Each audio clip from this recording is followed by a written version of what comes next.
for no good reason. Shut your eyes to the light and get pushed to the side by your constant people pleasing. You want the truth? Well, it hurts. Go for the fire, get burned. Don't wanna be average, know that there's like no second chances, no excuses. I see you choosing a life of monotony, a life of losing. The bag that you're holding is more than worth holding. The risk is the reason your life is important. So who am I? Don't wanna admit that you live a lie. Stopping your tracks, this is what you get. Should've just jumped off the cliff instead. Yeah, that's what I said. I'm changing, you're fading, there's no going back this time. Let's battle our new gamble, I will pay you back in kind. Old worries, true stories flying off the rails tonight. We're gonna touch the stars in the sky. I'm kinda waiting, wanna go chasing. So are you playing? It's finally on you, I know you want to make your dreams come true.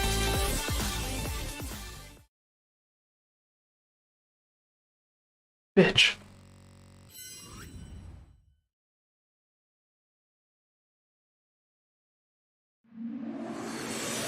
I'm kinda waiting, wanna go chasing. So are you playing? It's finally on you, I know you want to make your dreams come true. I'll be back in time, run with me, we'll go all night. I know you want to. I know you want to.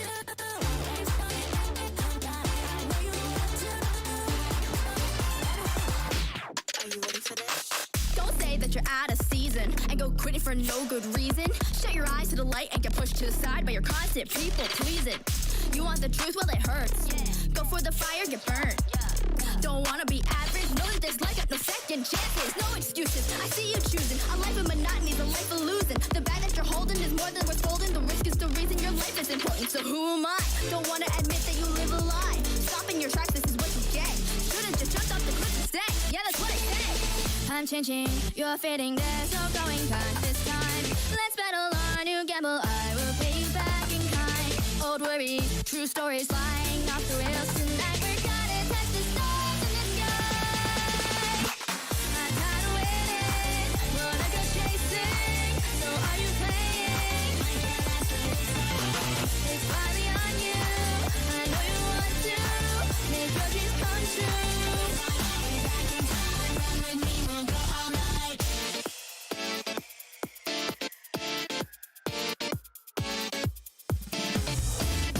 Take my hand 'cause we're tired of crying. Head up high, you know I'll take the lead. Shine like daylight, the curtains are rising. Don't wanna wake up, I know it's not a dream. I'm changing, you're fading, there's no going back this time. Let's battle our new gamble, I will pay you back in kind. Old worries, true stories flying off the rails tonight. We're gonna touch the stars in the sky. I'm kinda waiting, wanna go chasing. So are you playing? It's finally on you, I know you want to make your dreams come true.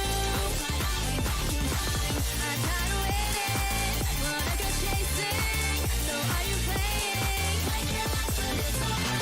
It's finally on you, I know you want to make your dreams come true. I'll be back in time, run with me, we'll go all night.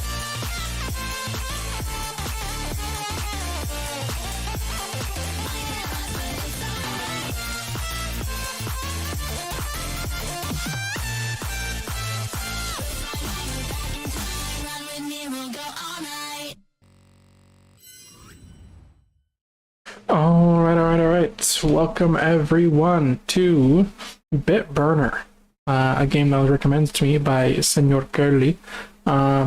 He was playing it and he was fucking raving about it as being actually like close to realistic as far as these like fake hacking games go. So thought I would give it a shot.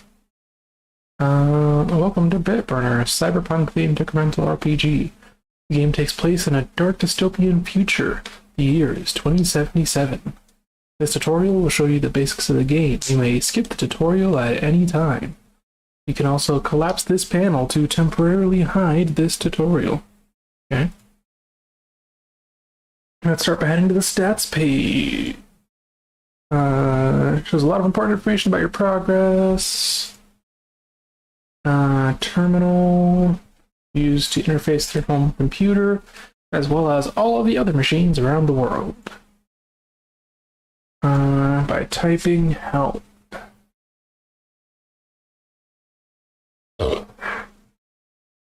Right. LS. Hackers starting handbook.lit and nuke.exe. Right now it shows you a program called Nuke, and we'll show you what this does later.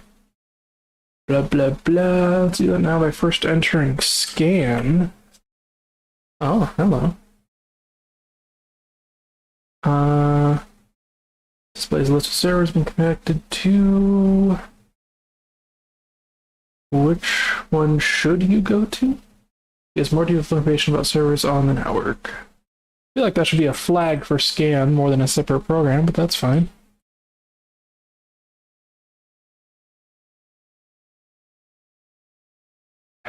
So it's possible to run scan analyze with a higher depth. Scan analyze 2.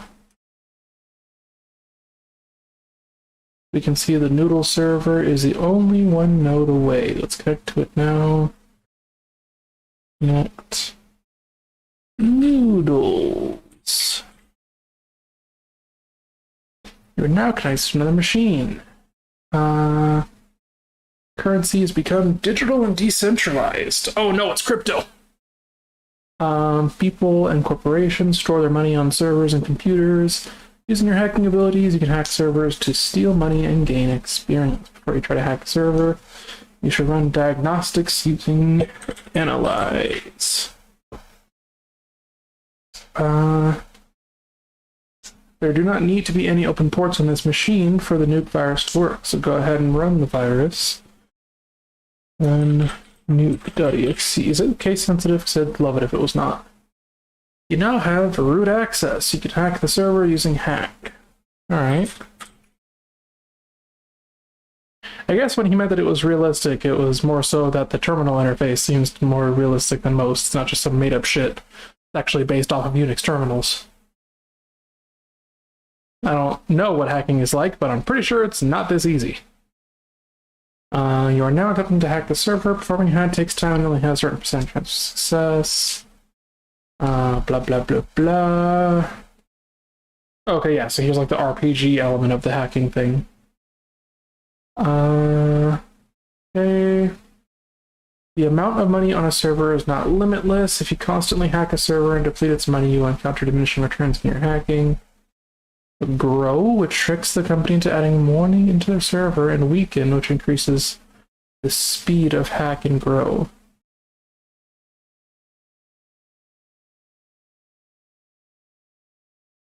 So, hold on, let me kind of wrap my head around that for a second. Hacking a server depletes its money? So, hold on. When I ran analyze, we got noodles, which is a noodle bar apparently.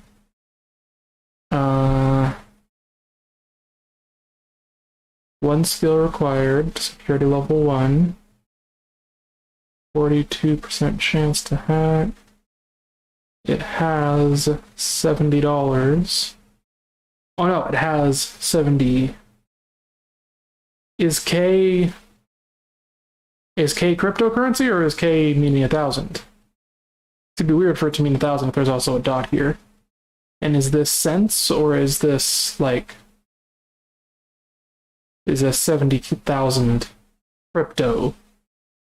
I don't know.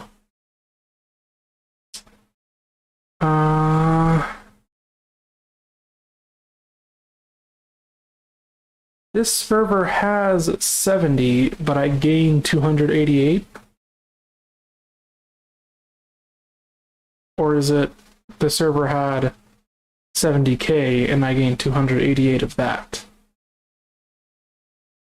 I'm gonna have to hack more servers to figure out what the fuck's going on there, but okay, so assuming that it has $70,000 and I got 288 of those dollars by hacking it, that doesn't make sense if I have root access, which I assume that I do. Let me run analyze again. Whoops. I can't run my own commands? Fuck you. Home. Hey, what is up, Mr. Bunkulus? I'm playing a game that is about hacking, and apparently it has like a realistic terminal interface. So Curly was like raving about it. Apparently you can actually like write scripts and stuff in here too, so you can get pretty in depth with it.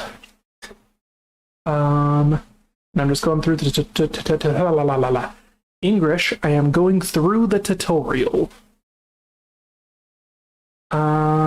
Nano. See, I fucking knew it. Dude, Curly was like, oh, this doesn't have Vim. Whatever this is stupid.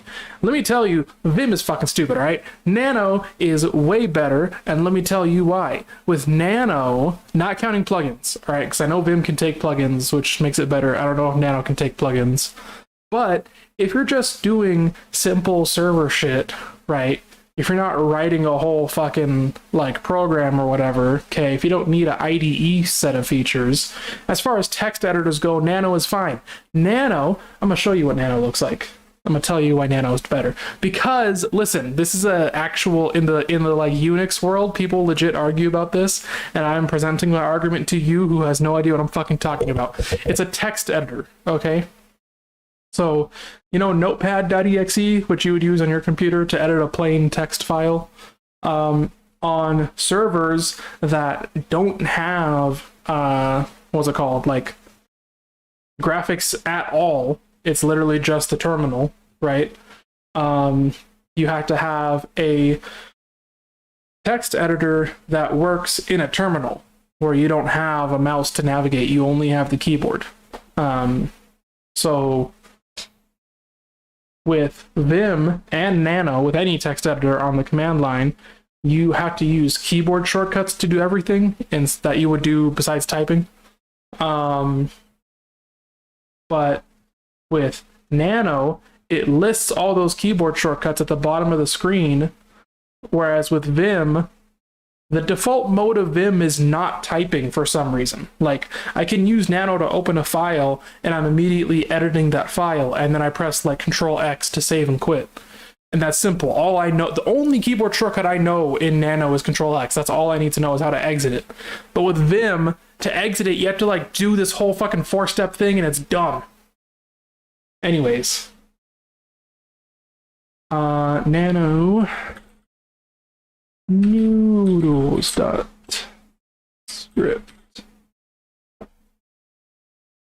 This is the script editor. You can use it to program your scripts, which are written in a simplified version of JavaScript.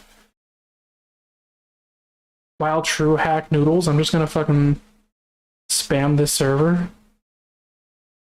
Oh wait, this seems like a bad idea. I just got told that every time I hack a server, the security is going to increase and I'll get diminishing returns, and that I need to weaken the server in order to negate that. So if I'm going to run a continuous hack against this server, shouldn't I be including weaken and then hack and run that on a loop instead of trying to just hack it over and over and fucking drain it of any possible future profit? Like, what am I, a fucking trust fund?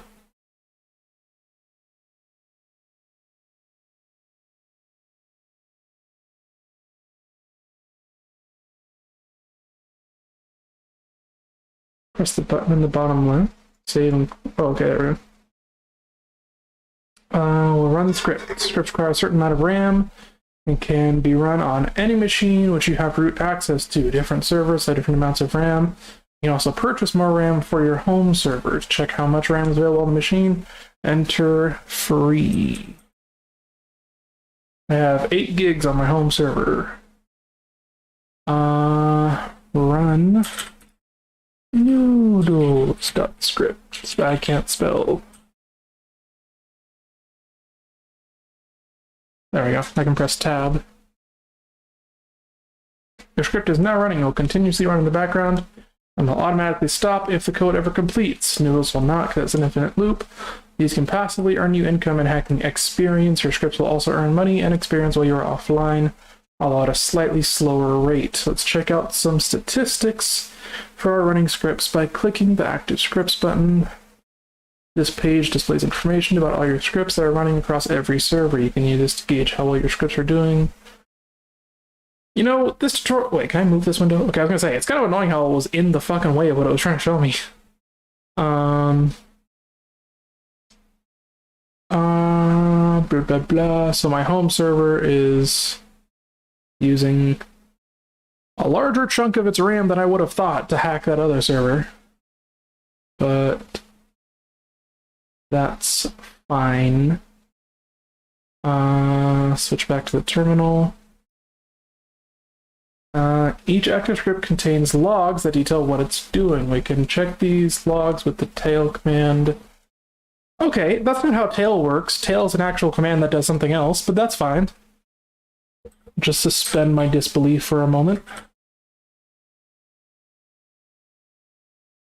Okay, cool. So tail just opens a window that I can continue to monitor in the background. That's good. The log doesn't show much right now.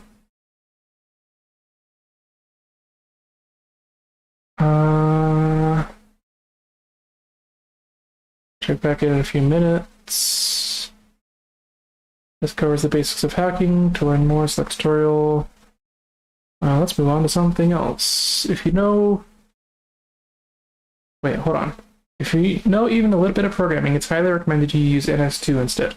You will enjoy the game much more. NS1 files end with script and are a subset of JavaScript. NS2 files end with JS and are full-speed native JavaScript. Okay, then yeah, I actually know JavaScript, so I will just use JavaScript. That makes things much easier for me. Hacking is not the only way to earn money. One other way to passively earn money is by purchasing and upgrading Hacknet nodes. Let's go to Hacknet through the navigation menu now. Here you can purchase new Hacknet nodes and upgrade your existing... I don't need this to be open right now. Let's purchase a new one. Okay. I got 2K. Wait. 2.146. So yeah, K is the name of the currency then. Right? I don't know how this fucking works. Purchase node. It'll passively earn you money over time, both online and offline. When you get enough money, you can upgrade your newly purchased Hacknet node below. Go to the city. Lists all the different locations you can currently travel to. Each location has something you can do. There's a lot of content out in the world. Make sure you explore and discover. Click on tutorial. This page contains a lot of different documentation about the game's content and mechanics. I know it's a lot, but I highly suggest you read through this before you start playing. Okay. So...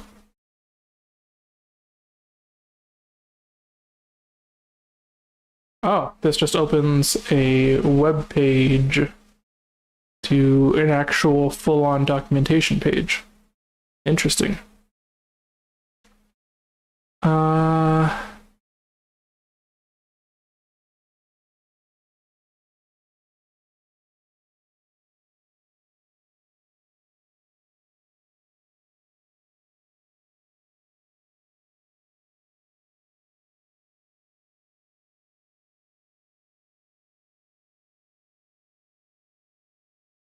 Wait, browsers? What? This isn't a browser game, though.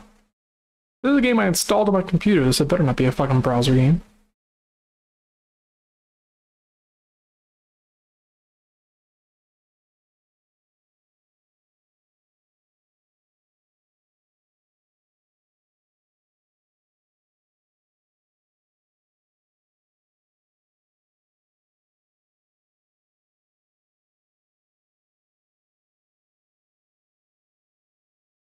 Okay. Oh, let me actually pull up the documentation on my main screen that I'm reading so you can see what I'm looking at. So the difference to normal JavaScript is that it has a main function that it calls. So that's fine, and it has to be async, which is fine. NetScript environment must be passed through the main function. This environment includes all of the predefined NS functions, as well as the arguments you pass to the script. So the signature must be export async function main NS. Okay.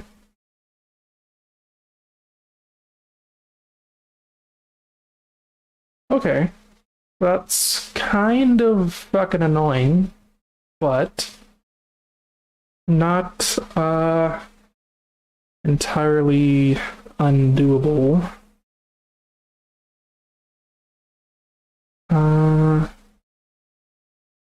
Write await before any call to the following NetScript functions. What if I want them to run? Always await any function that is marked as async, any functions that you want to be visible from NetScript export. Do not write any infinite loops without using the sleep or a timed function like hack. Doing so will freeze your game. Any global variable declared as an NS2. Okay, this seems a lot more problematic now that I'm reading through the details. I'll just stick with NS1. It's like I'm not even getting any of the fucking advantages of JavaScript at that point if I have to fucking limit myself that much.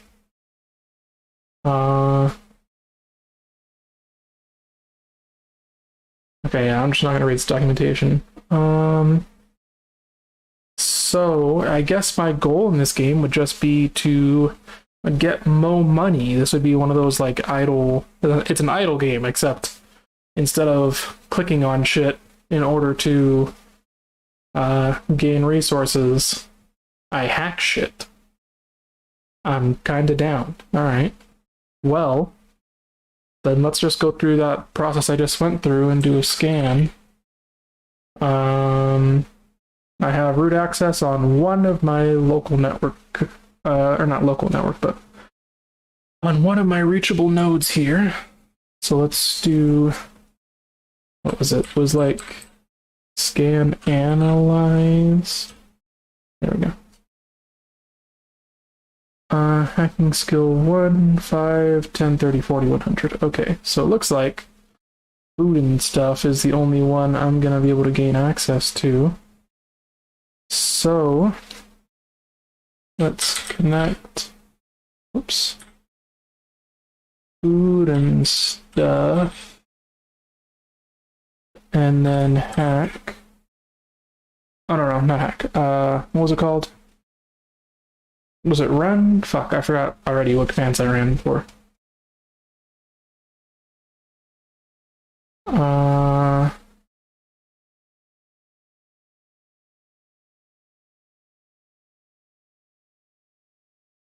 Fucking, I just say nuke.exe. Nuke successful. Okay. You can now run scripts on the server. Free. 16 gigs, hell yeah. Okay, so here's the other thing. In the tutorial, they had me run a hacking script where I would hack the Noodles machine from my home machine. But that seems like a huge fucking waste because I have root access on the Noodles machine. So I should really move that script to Noodles. Additionally, I should edit that script so that I weaken Noodles every time I hack it in order to reverse any difficulty that I'm adding to that system.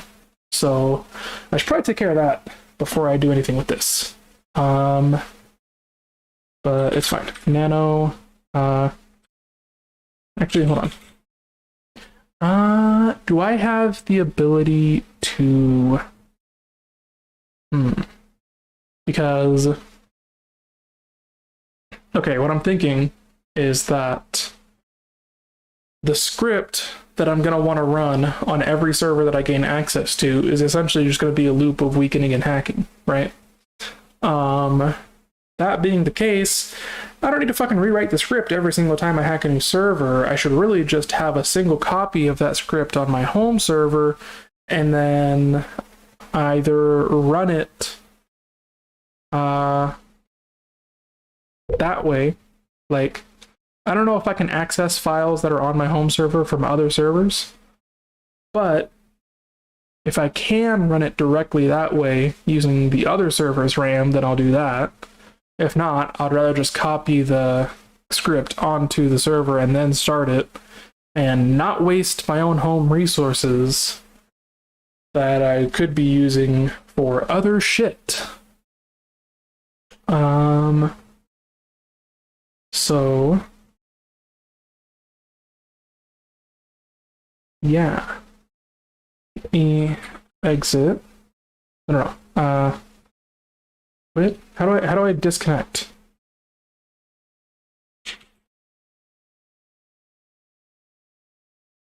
I fucking forgot what the I just say home.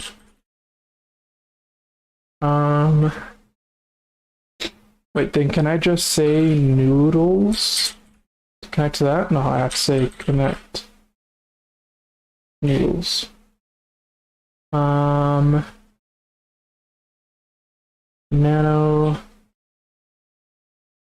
hack.script.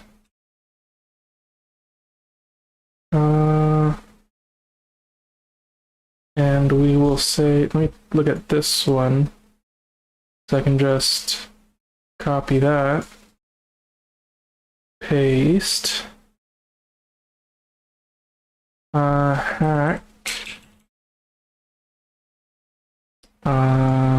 we go to the documentation here.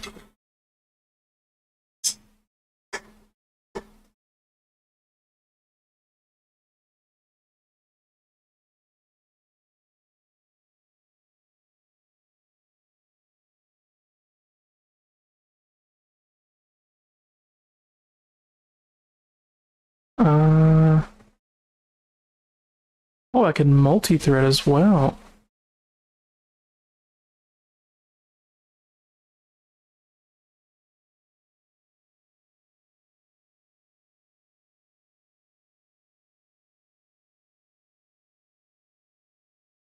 I mean, what grow does.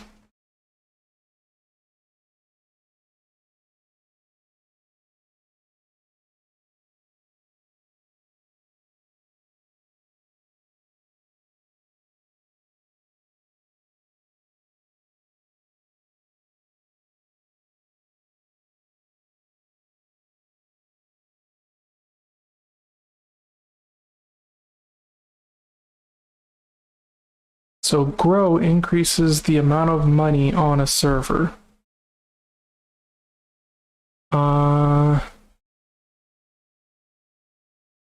So that's fine. Why would I want to grow anything but my own home server? What does hack do specifically?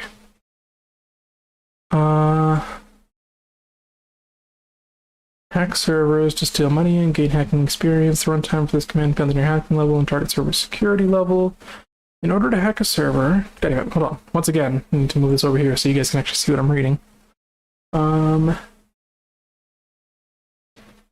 It does not need to be running on the same server to hack that server. And run the script on any server in the game. We'll raise that server security level. Action time, blah, blah, blah.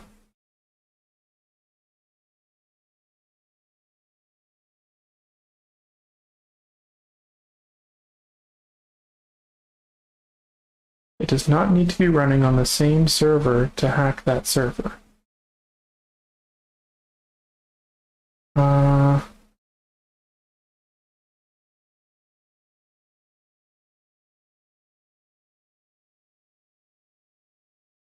Okay, so that's what hack does, and then weaken does what specifically?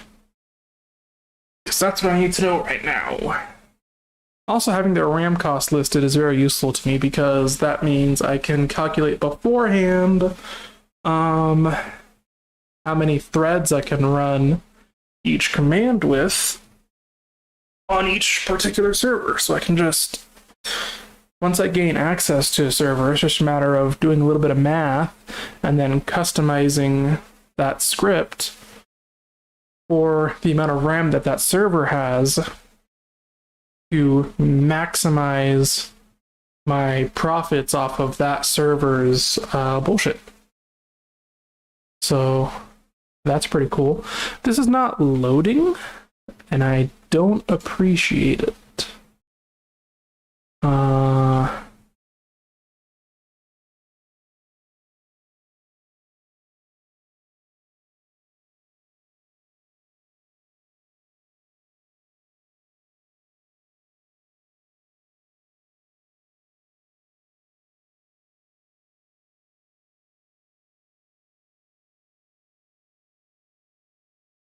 Weaken.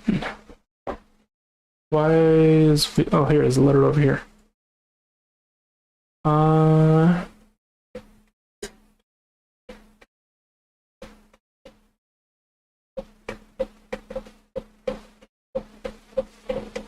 your hacking skills to attack a server security, lowering the security level. Depends on your hacking level and target security level. The function lowers the security level of the target server by 0.05. Weaken can be called on any server unless the script is running, requires root access to the target server, but there is no required hacking level to run the command. So I can weaken a server's security by as much RAM as I have available to me.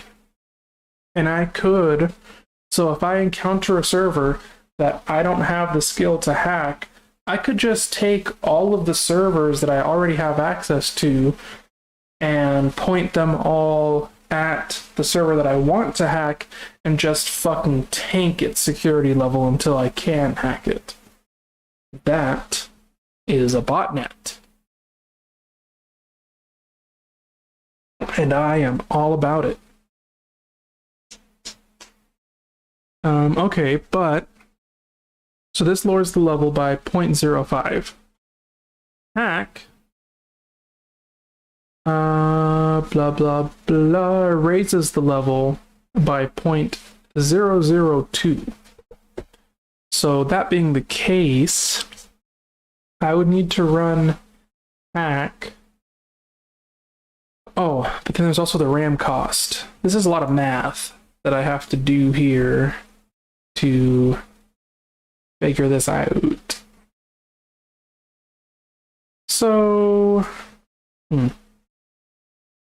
it's starting to get complicated because now I have to, there's two variables I have to worry about here, which is the security level of a server and the RAM that a server has. Oh wait, I just realized you guys still can't see what I'm looking at because of the way my capture is set up. Haha, I'm dumb. Let's fix that. There we go. Anyways, so, okay. So, that being the case, man, that's a lot of math I gotta do. Maybe, actually, maybe I don't have to do the math. Maybe what I can do is let my scripts do the math for me, because that's what computers are good for, right? I would just need to, at the start of a script, check how much RAM the server has, check the current security level of the server,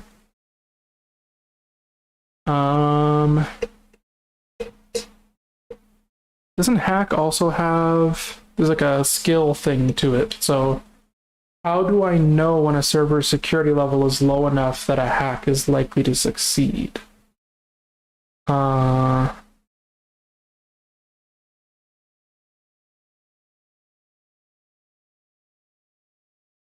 In order to hack a server, you must first gain root access and also have the required hacking level. Fun fact, that's not how that works. If you have root access to a server, you're in. You've completed the hack. With root access, you can now do whatever the fuck you want on that server. But I digress.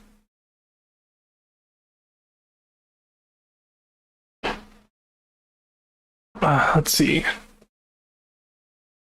So, what's the calculation for the hack versus the what's it called? Skill required to hack? We can probably find out by probing some servers. So if I do a scan, scan analyze, we can see that Noodles and Food and Stuff have a level 1, or required hacking skill 1. Sigma Cosmetics has a required level of 5.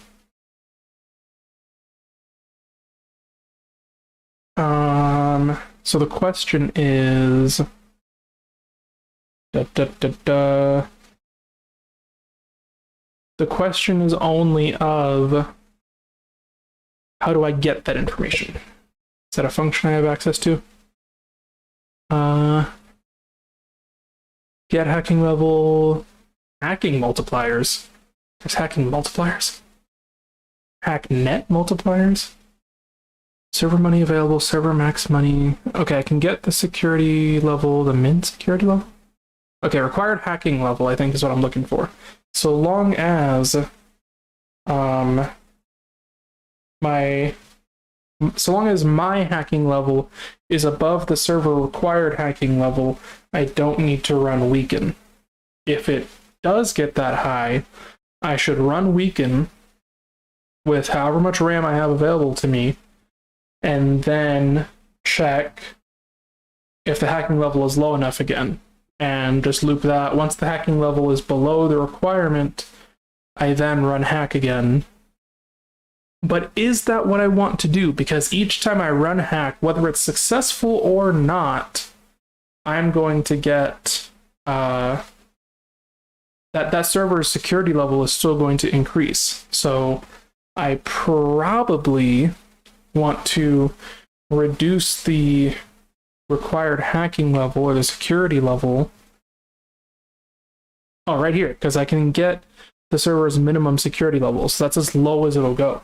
That's what I probably want to do, is reduce each server's security level to its minimum using weaken, and then I can hack until, let's see, until the security level, because, okay, so what was it?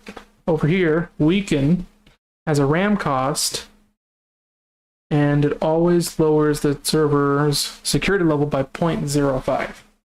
So we take the amount of RAM the server has, divide it by the RAM cost, and multiply it by 0.05.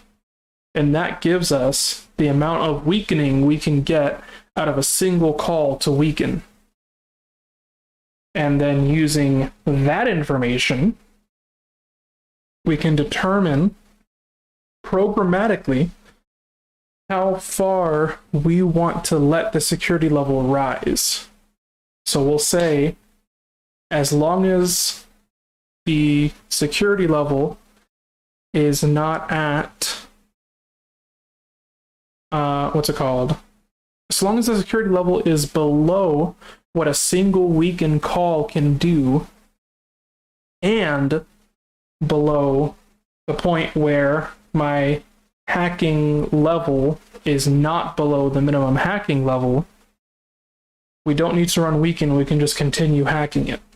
But once it does surpass either of those checks, so I don't have the minimum hacking level anymore because the security got too high, or the security has gotten high enough that it is above how far a single weaken call can take it down, then we run weaken, because that minimizes on the amount of time that we are essentially wasting not hacking, because we want to be hacking as much as possible, but we also don't want to just let the security level keep rising infinitely, because eventually we'll not get anything out of those hacks. So we keep weakening it, and yeah, So with that in mind, we can now write our script. So what does our script do, right? To start with, let's go to our script editor here. We can close that one, do not save changes. Close that one. At home, let's nano hack.script. Okay, so the first thing we're gonna do is store the current, what's it called?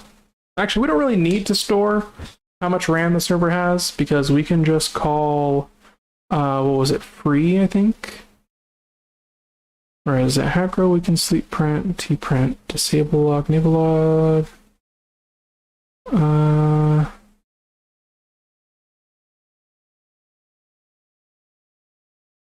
Run, exec, spawn, kill, PS. What was the fucking command? Autocomplete.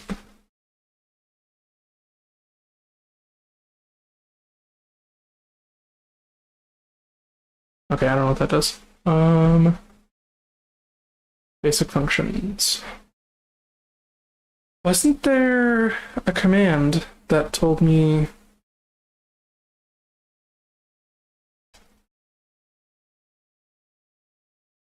Hold on, if I go to NetScript 1,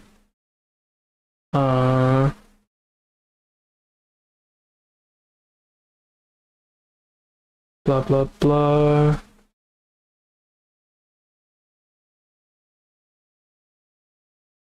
So...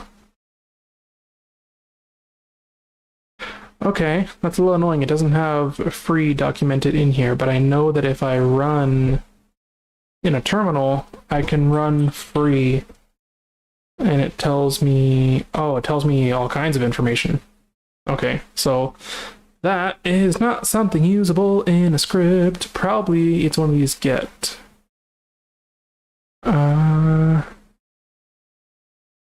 Get server max RAM, get server used RAM. Theoretically, when I connect to a server, there should be no RAM usage, right? But I guess there's no reason to assume that when I can just... I have these two functions available to me, so I might as well use them. So what I will do is say... because there's no get available RAM, which means I would just have to do it myself. So I just do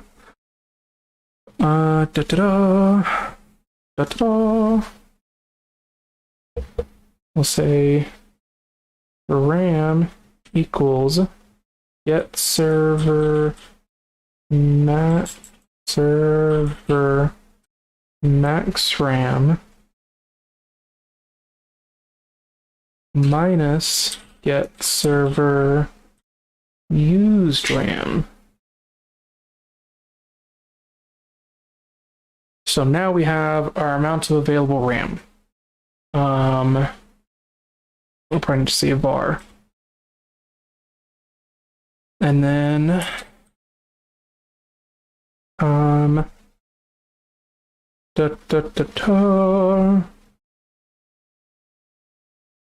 we know that weaken is the other one that we're using. So actually, okay. What do we need to check first? Because if I'm running this script, we can assume that I've already nuked it, which means that I have root access and I can now hack it. What I need to check next is that my hacking level is not... We need to run our weaken checks. So the weaken loop should go first, which means we can just say while true. TRUE.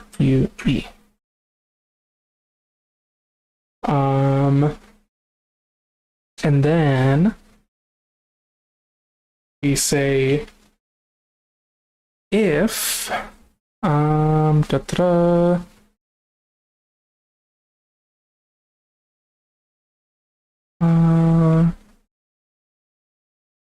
if get hacking level is less than get server required hacking level. Oh wait, does get server required hacking? Let me check the documentation of these functions just to make sure that I'm using them correctly. Okay, so get hacking level just returns my current hacking level. Get server required hacking level requires a host name. Can I use localhost in this function? Is that an option? Because localhost in actual programming in systems, in actual computers as a whole, localhost points to the machine that the code is running on. So that would be preferable than having to put in the server name every time.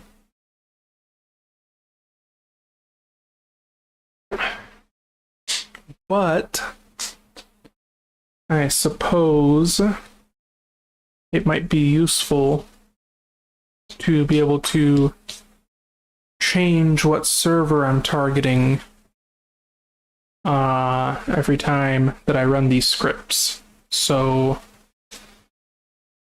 more likely what I want to do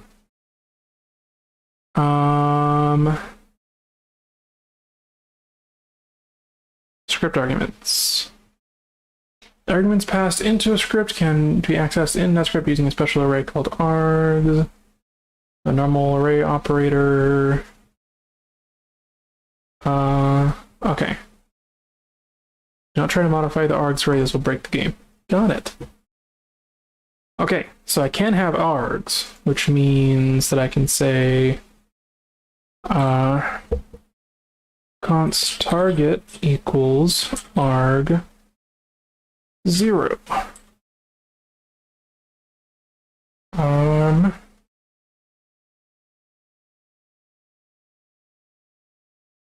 Const ram equals get server max ram minus get server used ram. Oh wait, but those probably get server max ram. Yeah, these all have host name needs. So we'll say target and target.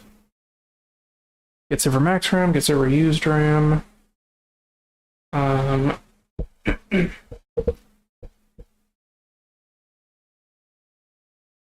And then over here, once again, we add the target. Get hacking level is less than get server required hacking level for the target. Or, well,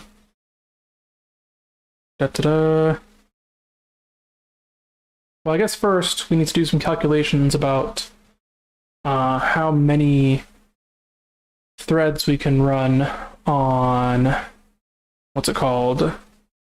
On weaken. So weaken takes 0.15. So const weaken cost equals 0.15. Okay. And then const weaken threads equals RAM divided by weaken cost. I don't know if that's a valid operation or not. We're gonna find out. I don't know if I can use a slash like that to indicate a division. Let me go just look up over here. Basic gameplay maybe? Terminal server setting scripts. Description terminal in the script. Advanced gameplay. Source files. Okay, I don't know what the fuck that is. Whoops, I did not mean to be here. Basic functions. Weaken, I think that's where this page was. So, I'm gonna assume that I can do that. So weaken threads equals RAM divided by weaken cost.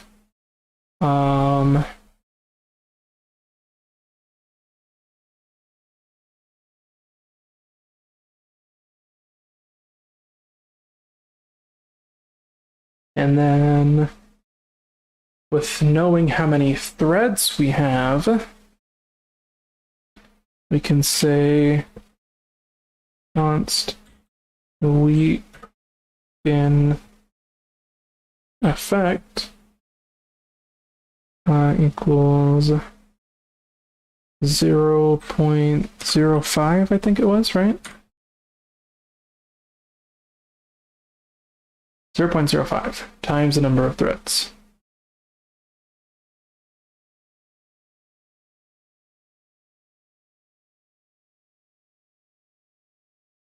Wait, it must be less than or equal to the number of threads the script is running with. Ah, okay, so that limits... So... if the script itself has a number of threads that it runs with, which affects all commands that I'm running within that script, that complicates things even further. I cannot run additional threads within a script, huh?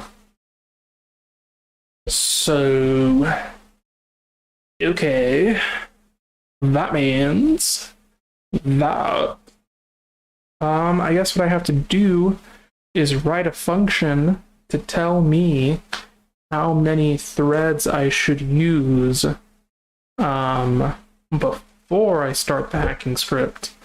I start the hacking script with that number of threads, and then the script itself decides how many times to run the weaken command based off of how many threads I have, because weaken uses less resources than hack.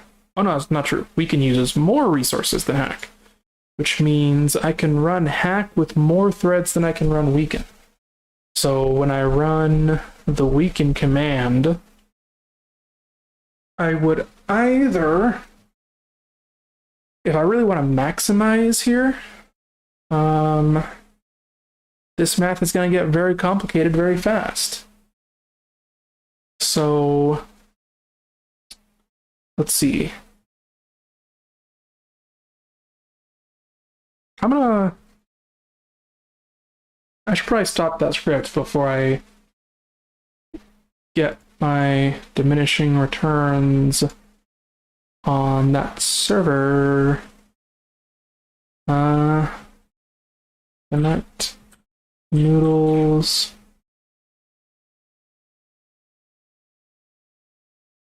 Fuck, what was it? Analyze. What's the current security level? 1.092. Chance to hack, 92%. Okay, so clearly the, what's it called?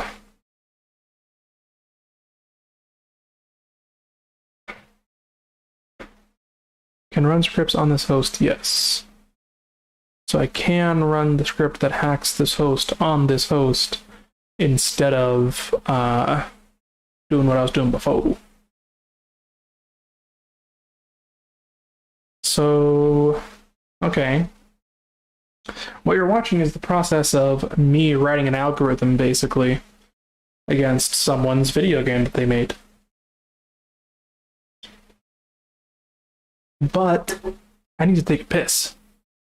So we'll get back to this when I get back from my piss. So I will be right back. Enjoy the music in the meantime.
つも通りのある日のこと君は突然立ち上がり言った今夜 Alright, we are back from my poopy, and we are continuing to write this script. So, yeah, we need to determine how many weekend threads we can run.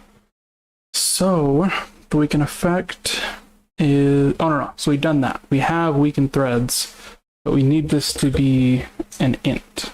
Or what the fuck was it? Hold on.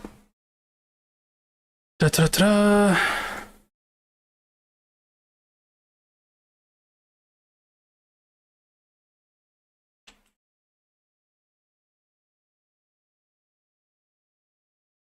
Floor.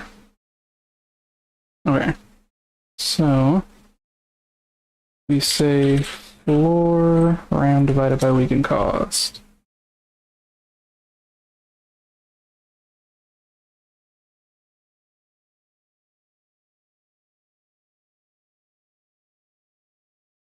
Da-da-da.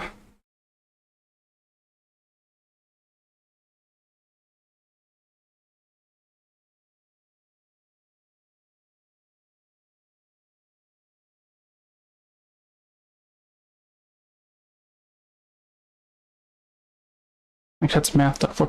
Can I use floor in this? Maybe I would be better off, actually, even with all of its limitations, doing the JavaScript version of this.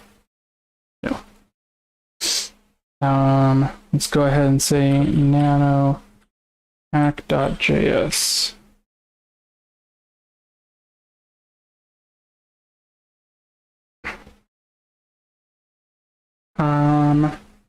So I should not have deleted that other file. I should have kept it around so I could just copy it where I was at. Const, first we need, first off we need to pass in our target. So, da-da-da, where was the documentation on my ability to do that? Here we go. Get server required hacking. No.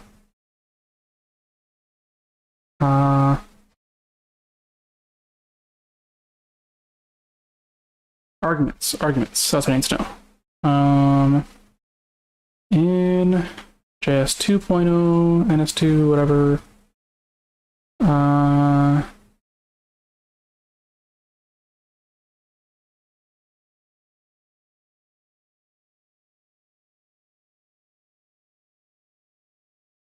Any function not to be visible from other scripts must have to export. Do not write any infinite loops without using a sleep. Declare to share between all instances of that script. Ah, okay.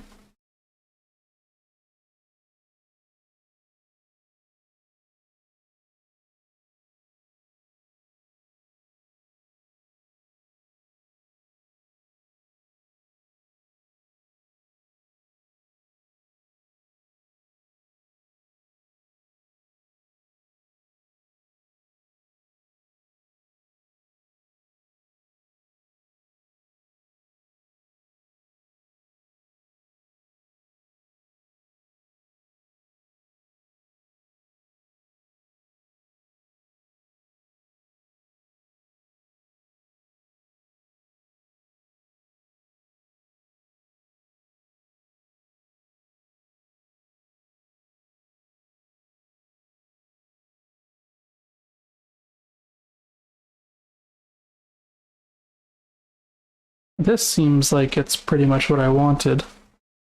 And then this is the JS version of it. But this doesn't account for RAM, which is what I want to do.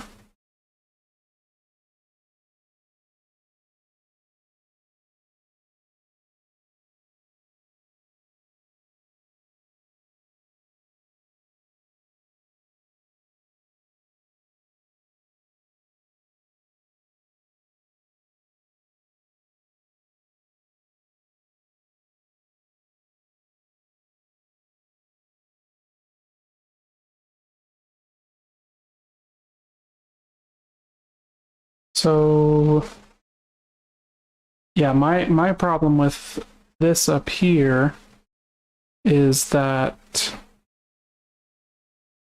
I don't think I can pass threads a decimal.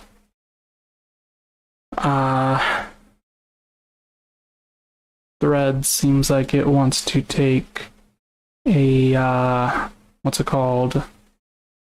Motherfucking int, because you can't have a half a thread.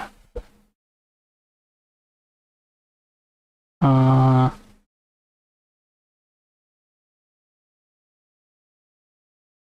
I wonder. Regardless. Yeah, let's just keep going. So we want to say, oh yeah, hold on. Let me look at their example. They said, so it's ns.args. Okay, so const target equals ns.args 0.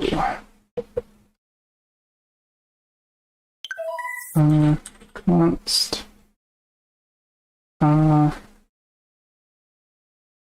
server available server RAM. Wait, what was that? Get server RAM? What is that? I never saw a get server RAM.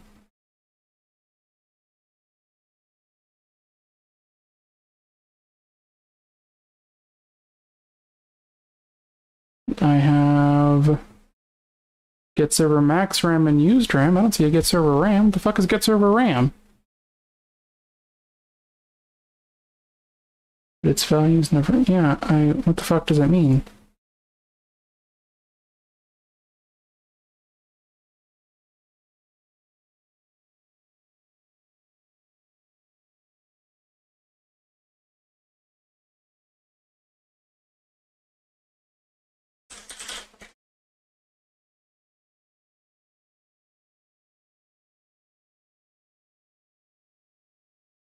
Why did it suggest get server RAM? That's a function. Why is that a function? What does that mean? What does get server RAM do? Does it do what I need it to do? Am I wasting my time by writing another function? Why isn't this fucking documentation up to date?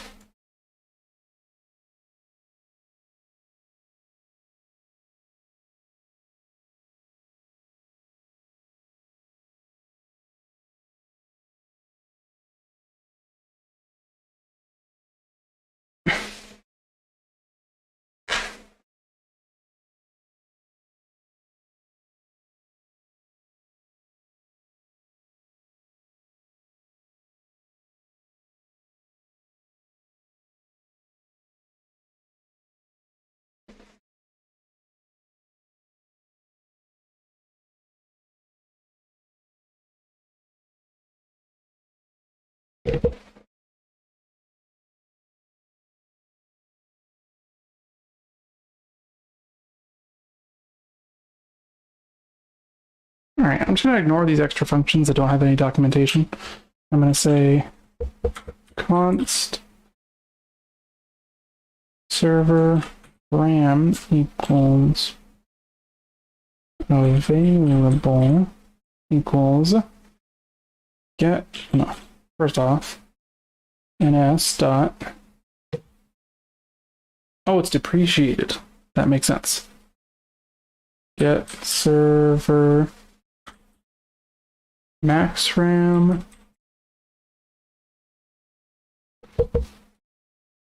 target minus get server minus ns dot get server used RAM target. I hover over these to actually get documentation. I do.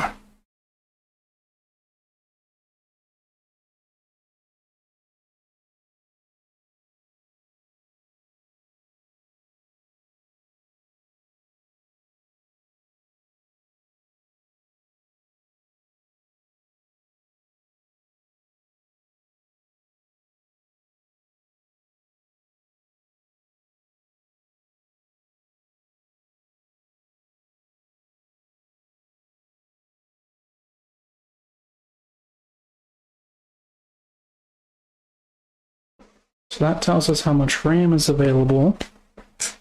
And then from there, what we should do is calculate how many threads we can use for hack, because that's the command we're going to be running the majority of the time inside of these scripts. I'm going to have two scripts. This script will deploy my other script to the server. So we get the target, get the RAM available on the target. We then have to run another script on the target with a certain amount of RAM. ns.run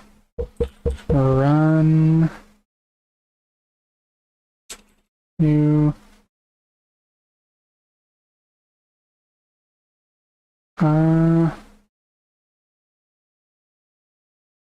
let me think here. So hold on. Back here, we had background, we can sleep, print, logging, scan, nuke, boot SSH, FTP crack, relay SMTP,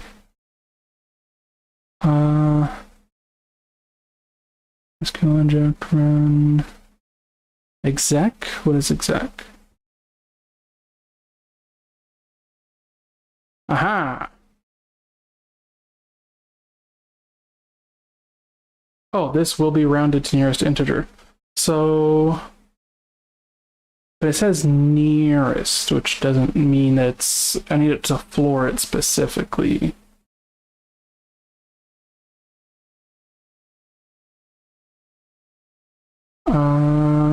Okay. That's fine. So, that is just fine.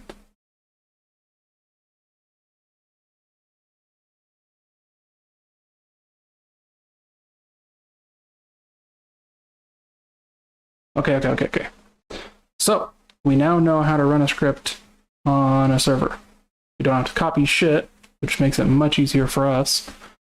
So, the cost of hack is 0.1. So, const hack cost equals 0.1, right? So then we say const threads equals, wait, what was that?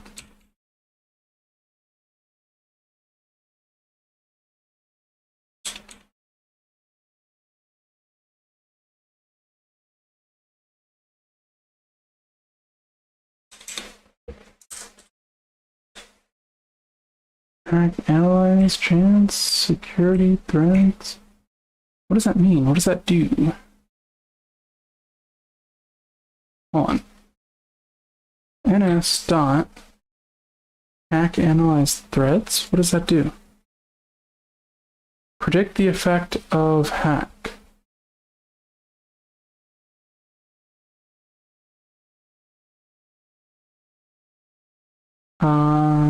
Okay, that's not really what I want. That's fine. Const threads equals ns dot equals math dot floor server RAM available divided by hack cost. So let's say that a server has 8 gigs of RAM and it costs 0.1 to hack it. That means I would use 80 threads to get the most possible profit. that follows, that tracks, I think. Yeah, that seems right. Okay, so I am doing that correctly. So then we would just say ns.exec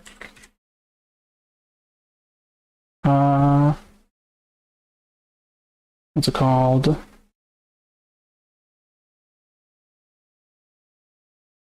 What the fuck is it called? What do I want to call it? Hack 2, I guess.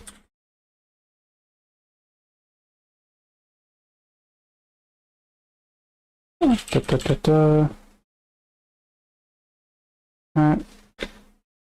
2.js on target.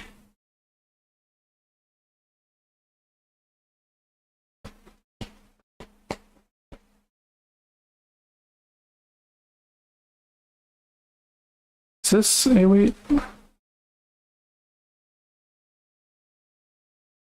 No.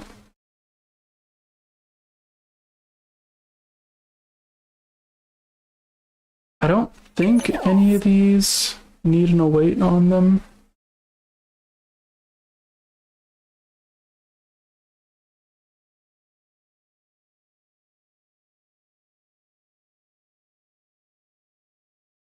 So that should be fine.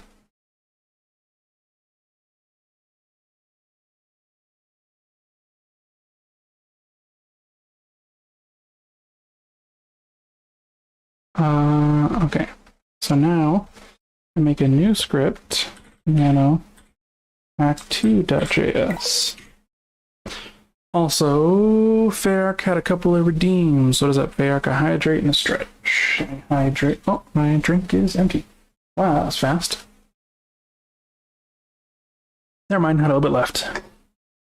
And a stretch. Oh, there we go. I'm all stretched out. Okay.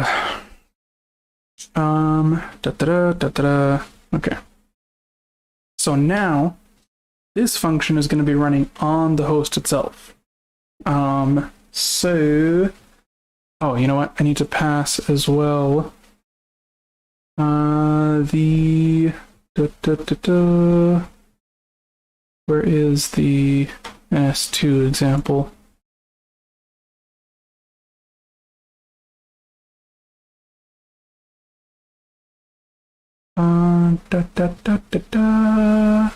No, not NS2.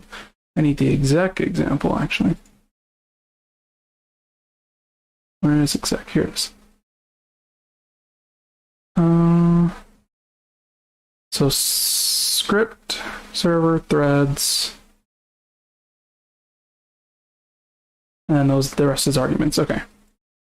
So target, threads, and whatchamacallit, target again. And let's go with server RAM available.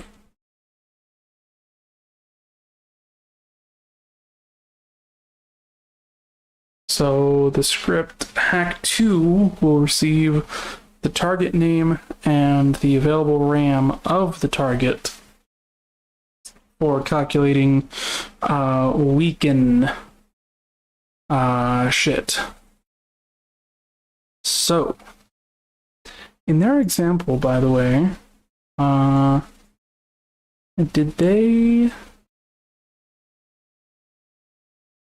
had a money threshold where they grew the amount of money in the server as well.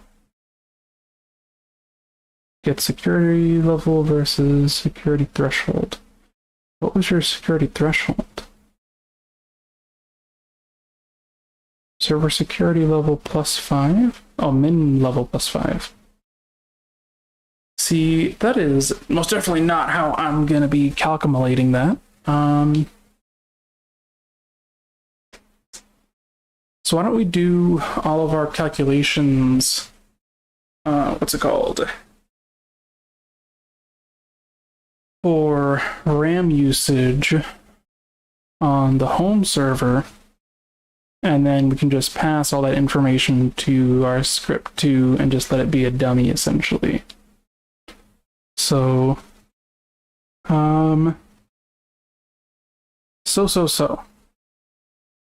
get the server RAM, the hack cost, and threads.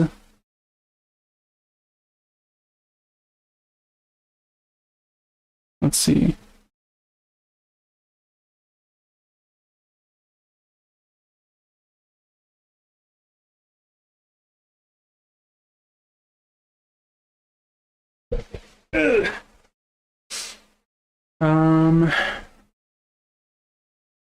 So what I want to do is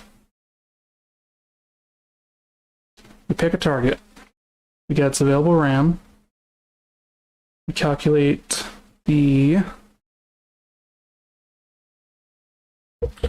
hack threads, const weaken cost equals 0.15, I believe. Yeah, 0.15 and hack took 0.1. And then const hack, no, weaken threads equals once again this Control C, Control V, but it is weaken cost. And then let's see. We need a threshold for the when we weaken it again.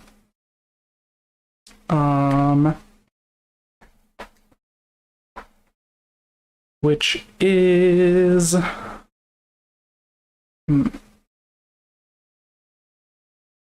the hard part about calculating that is here in their example, right? Their thresholds for money and security were fairly arbitrary as far as I could tell. They just don't let the security level get 5 higher than the minimum security level. But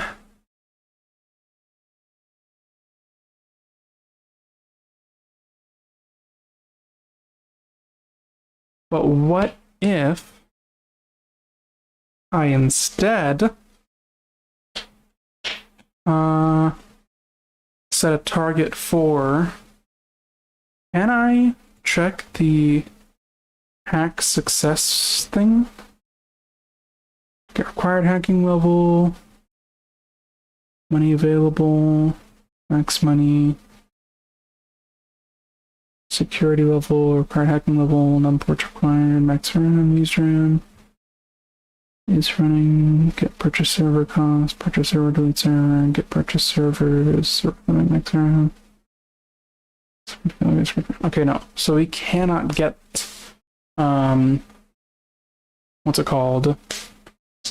What we're looking for. But we can get server money available and server max money. What I'm going to do is, for the moment, I am not going to account for the maximum, what's it called, the required hacking level. I'm just going to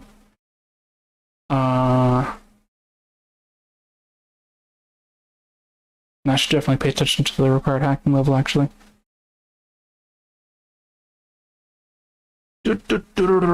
Circus. Okay, so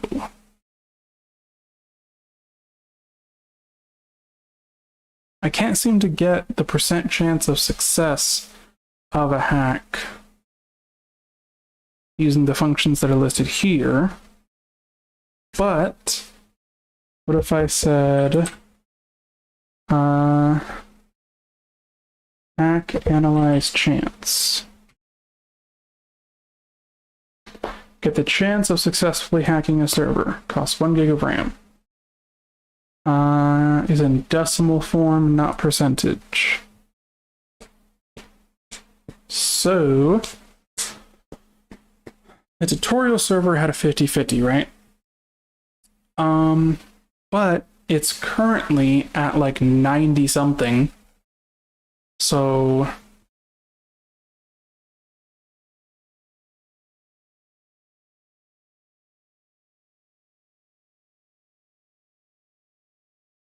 why don't we just say, like, I don't know, this is very arbitrary, like how much of a gamble do I want to take on these hacks?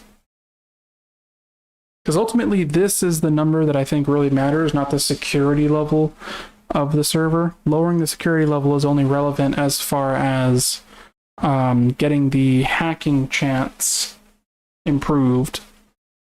So checking against the hacking chance makes more sense to me than checking against the security level. But we should do both, because if I can keep the hacking chance or the security level as low as possible, that's going to increase my profits anyways. The only thing is, because with a single call to the weaken function, I will probably weaken it by a large amount. And my worry is that that amount is going to exceed, like that, if I set that as the threshold, that would allow the security level to grow to the point that my hacks would fail, or worse yet, that I would not be able to hack it. So I would just be like wasting time essentially on that.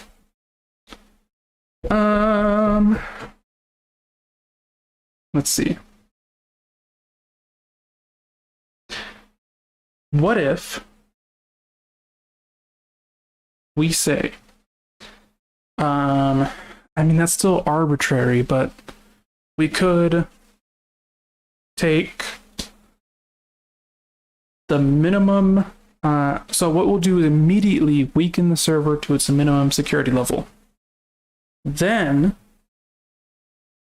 get the hack chance.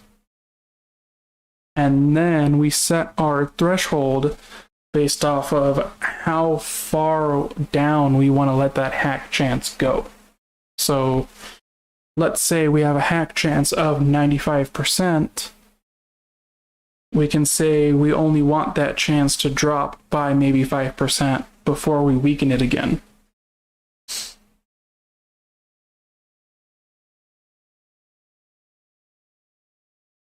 But that 5% is where that's an arbitrary number.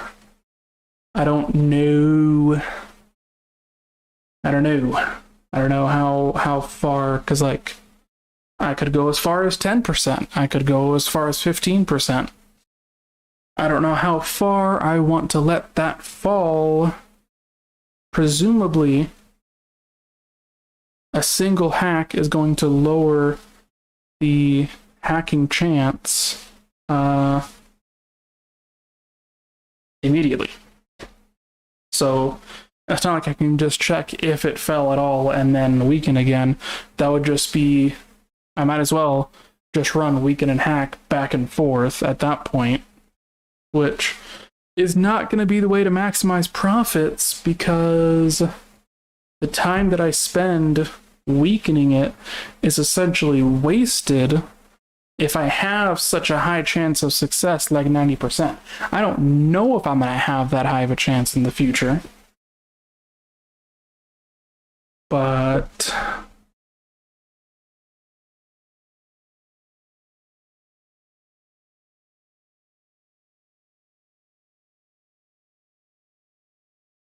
how about for now, we're not going to worry about chance. We're going to dumb it down a little bit and just see how that plays out. So we will, in fact, say those are our weakened threads, and then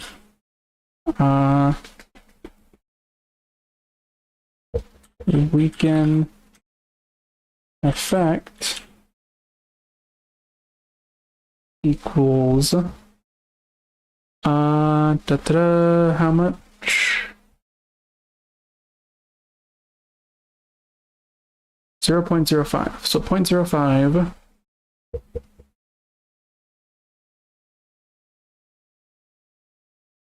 we'll just say 0.05 for completeness sake, and then const weaken effect threaded equals weaken effect times weaken threads. So with that, we now know how much we can weaken the server in a single run.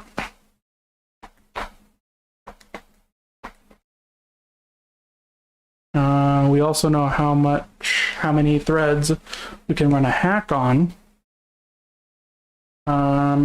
And since we're essentially just going to be running these two back and forth, what information does this need, right? We need const target equals ns.args 0 const weaken threads equals ns.args 1. I don't think we need anything else because all other commands are going to run with the default threads, which is just hack. So all we have to do is say if ns.get server security level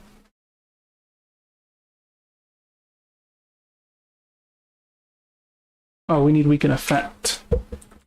Const weaken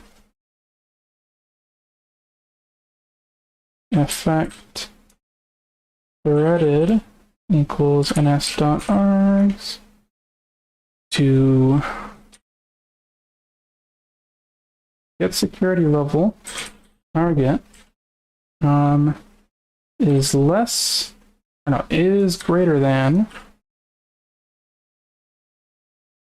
ns dot get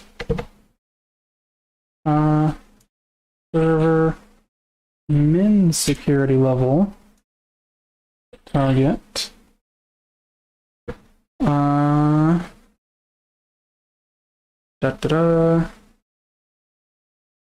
if the security level of the target is less than the minimum or is greater than the minimum security level plus the weaken effect threaded, then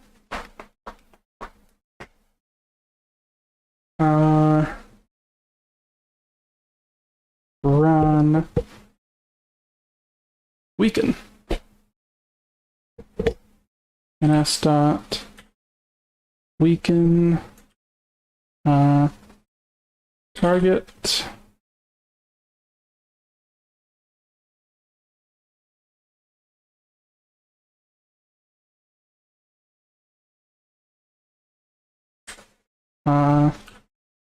threads weaken threads.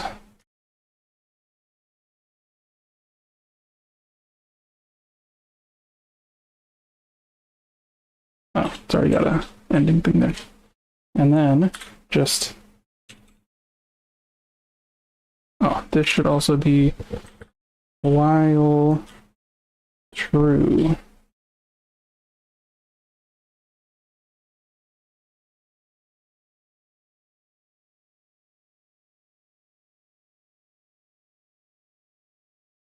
This probably needs to be await.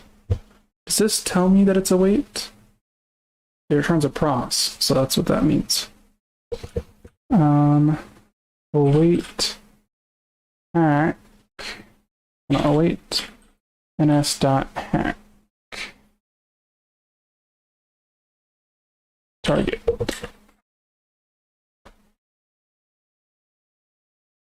So that's the whole thread, right?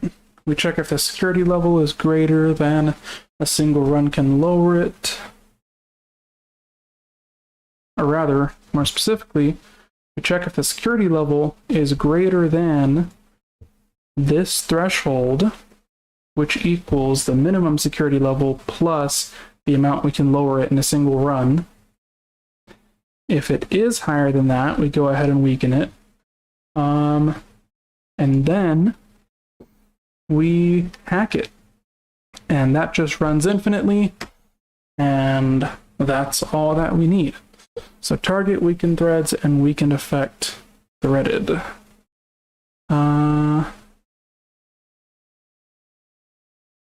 ns.exec.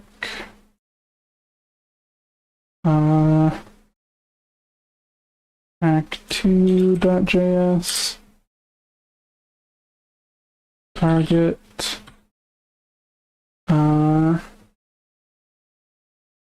Hack threads.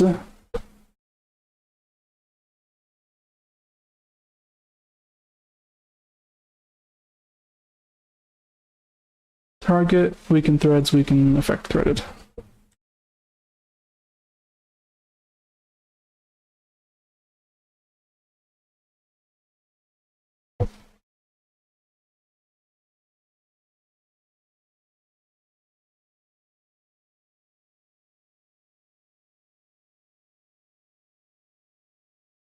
Okay. So that should effectively do exactly what I want it to.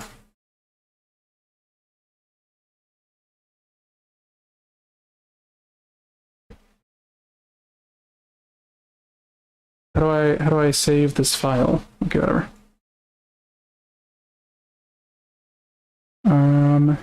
Let me go to ActiveScripts and how much fucking RAM is this one using? Whatever. How do I kill that script?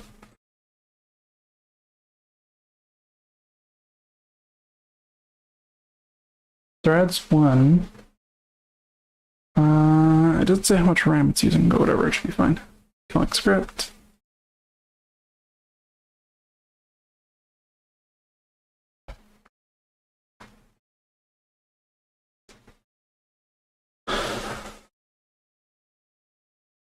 Okay, so now if I run hack.js NOODLES, right? Let me just run a scan to make sure it's called noodles. Yeah. Run hack.js NOODLES. So now if I look at active scripts, there's none. What happened?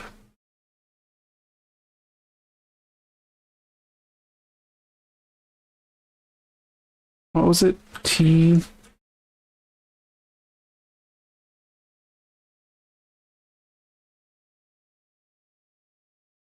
Was it not T? What was the command to check scripts you had previously ran? Output.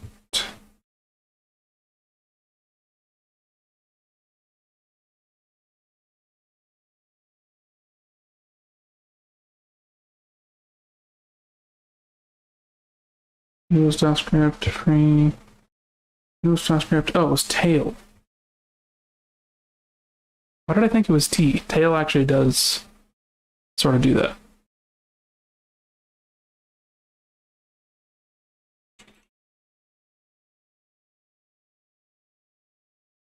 No script named hack.js is running on the server. Well, see, that's the problem.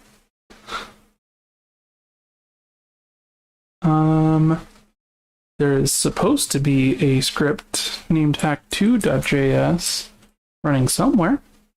What if I say connect noodles, and then I go to active scripts? Does not show up. This page displays a list of all your scripts. Okay, how about recent?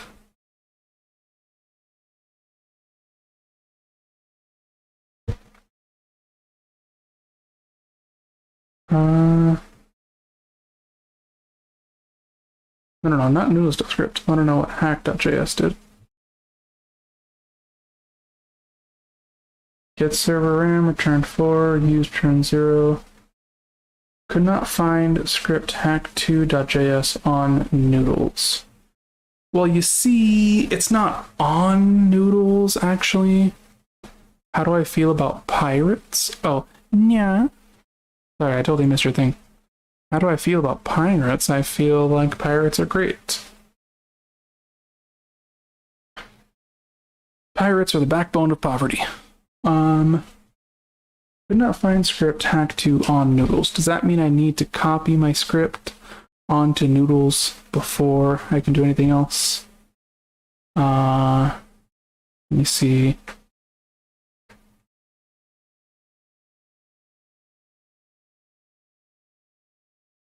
So, would I like a McFlurry? I absolutely would. Macro, we can sleep print. Scan. Nuke, FTP, crack, release, MTP. SQL inject, run exec. So does exec not let you run a script from a different server?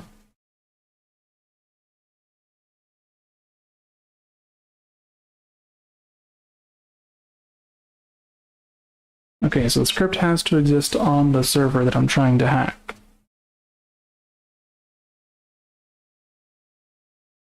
Which means I need to find a command that will let me copy. Will SCP let me do that? Yeah.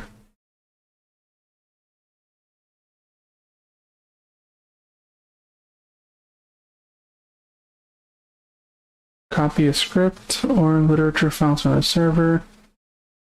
Files argument can be either a string specifying a single file to copy or an array of strings specifying multiple files to copy. Okay, so from the current server to food stuff. Okay, yeah, so I can just say SCP file name destination. So all I gotta do is edit this to say ns.scp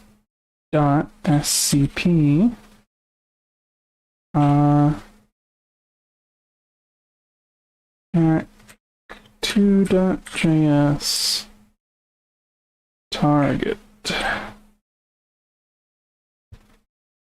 Save terminal. Run hack.js on. Oh, I'm not on home. Run hack.js on noodles. What? Home. Runtime error.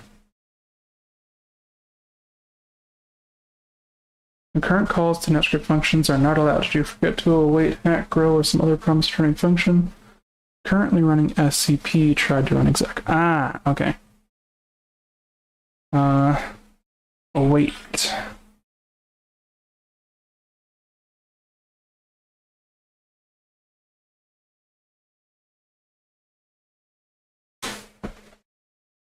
Calling SCP tried to run exec. Oh,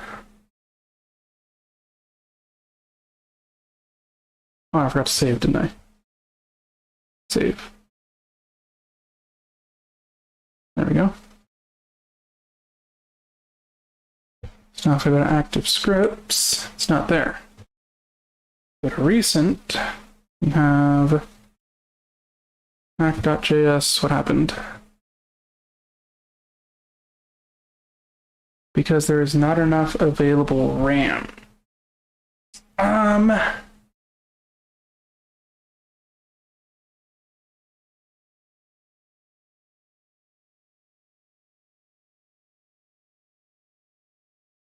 So why is there not enough available RAM? I guess they said the complexity of a script affects how much RAM it takes to run it. That kinda... I have an issue with that, because if that's the case, how do I deal with that? Like, how do I know how many threads to run?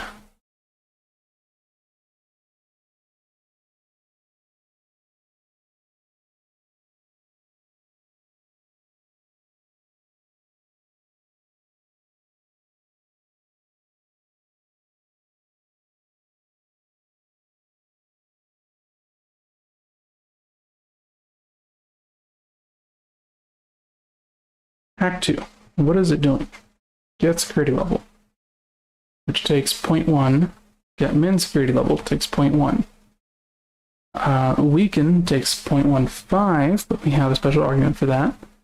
Hack takes 0.1. None of those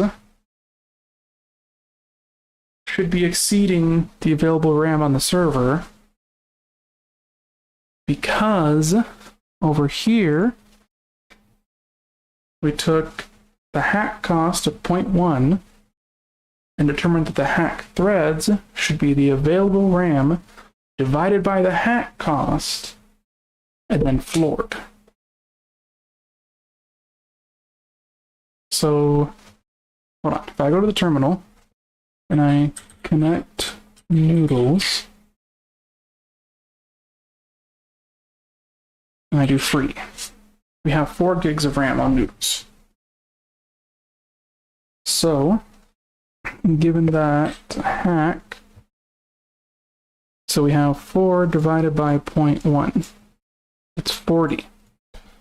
Why did I need to do math for that? We should be able to run 40 threads of hack. So,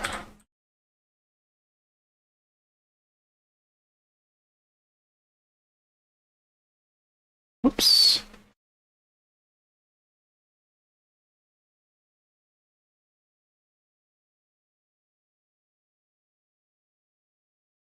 See the wiki page for hacking mechanics.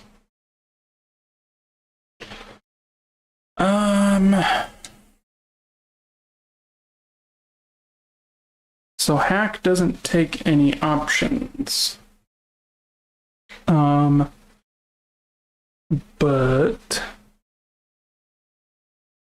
okay, hold on. Nano hack .js.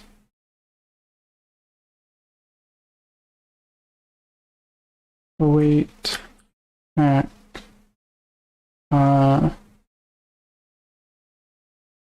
await ns dot hack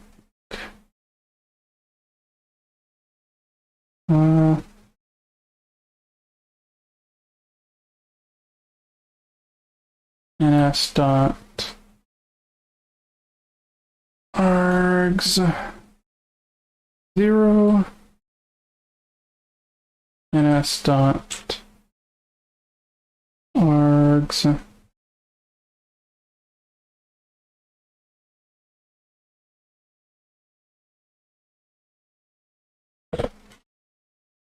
ns dot args 1. Actually, no, I don't need to, because I can set the threads outside of that.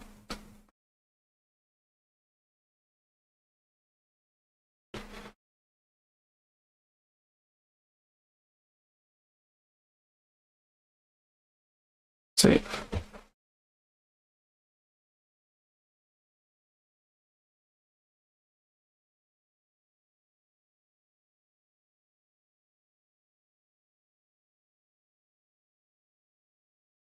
So if let me help run. Does run give me threads? Run file name -t num threads. Okay, so run hack.js -t40 noodles. Script requires 68 gigs of RAM with 40 threads.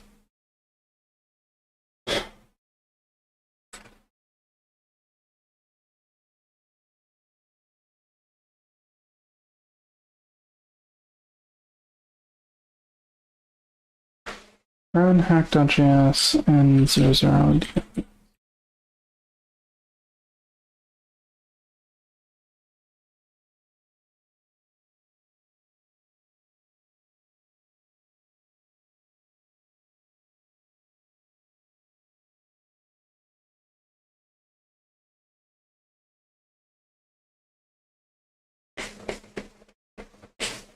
Why is that script taking up 1.7 gigs of RAM?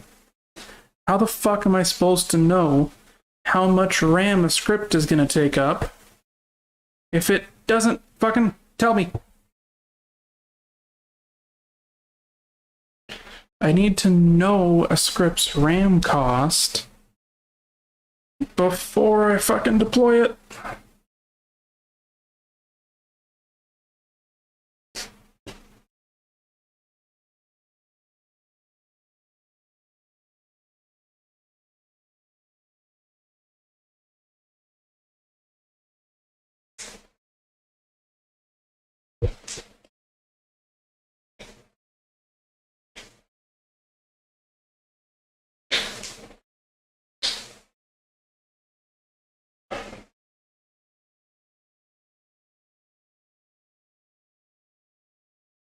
So I can only run this with 2 threads on this server.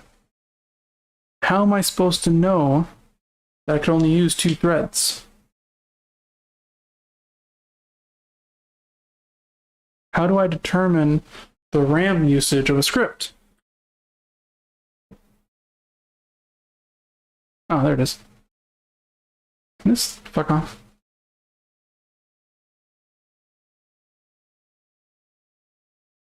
Mem script displays the amount of RAM required to run the script. Be great if I had that option from fucking,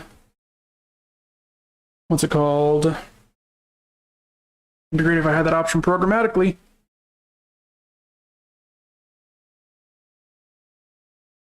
Okay, so if that's the case, I should just do it manually. Let me go to my script editor. Hack 2.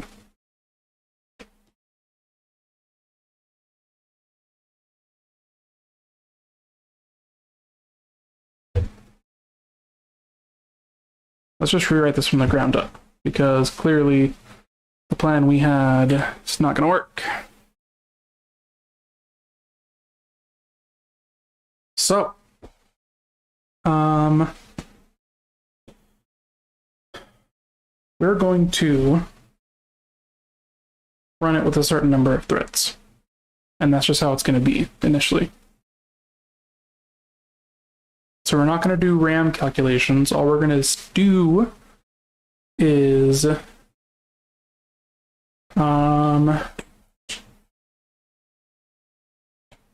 going to say that so const target equals ns.args 0.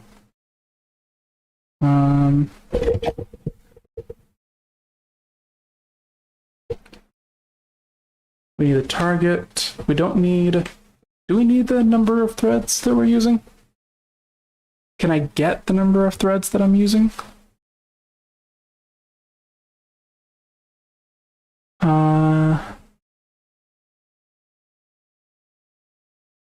Get...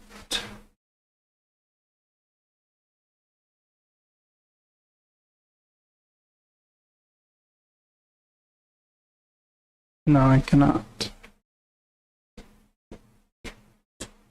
So I do need to tell the script how many threads it is using, because apparently I can't know that. What if I go out here to advanced? No?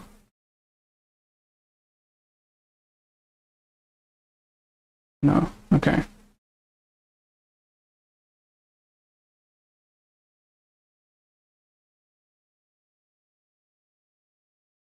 So, yeah, I'm gonna have to pass it. Const threads equals ns dot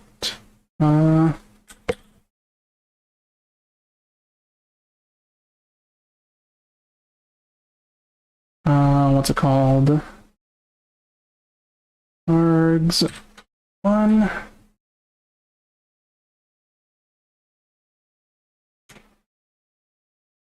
Const. What's it called? And then we'll just say, so, da da da da.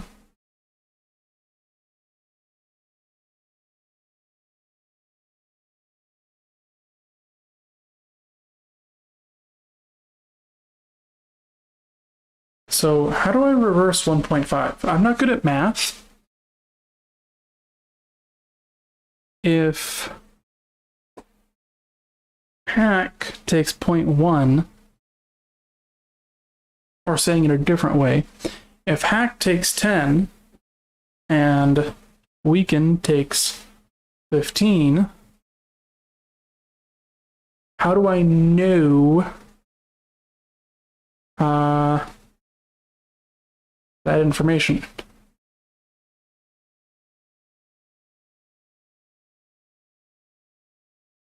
You know what? How about instead of trying to what's it called? Instead of trying to calculate that?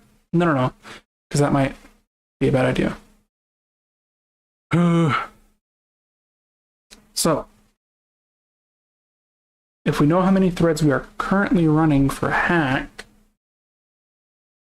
how do we determine how many threads we can run for weaken, which has a higher cost?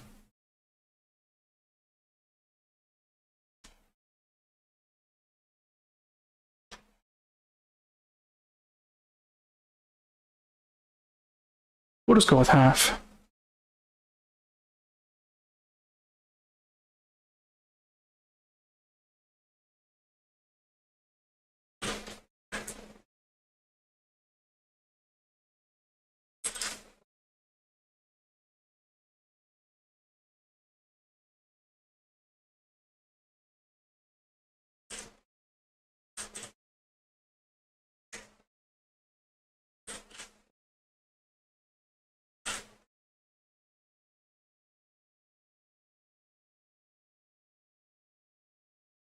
What's the problem here? Whatever. While true, if ns dot get server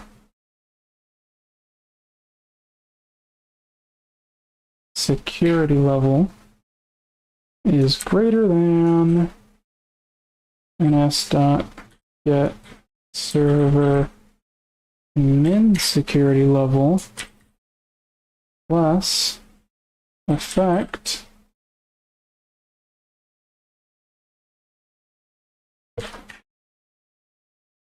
we'll run ns dot weaken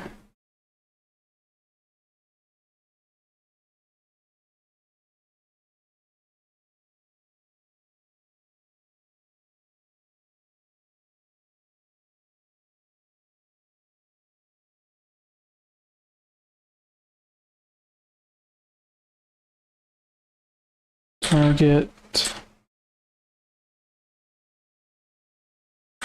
threads is going to be at threads.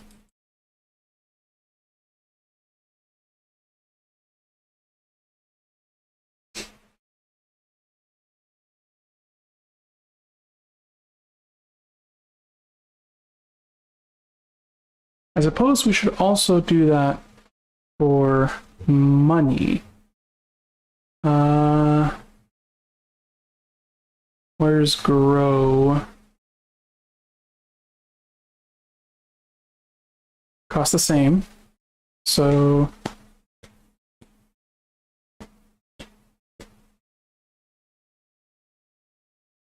increase the amount of money available on the server. The time it takes to execute depends on your hacking level and the target server's security level.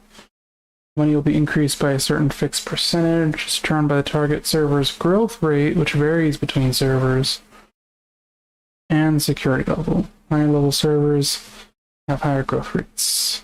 Growth can be called on any server from any server. Provides root access to the target server, but there is no required hacking level to run the command. It also raises the security level of the target server by 0.004 per thread. Action time is calculated at the start, effect is calculated at the end. So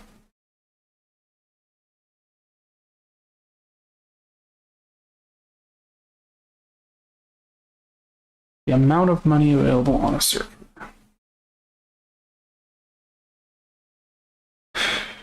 And I have to use grow because otherwise I'm going to get diminishing returns, right?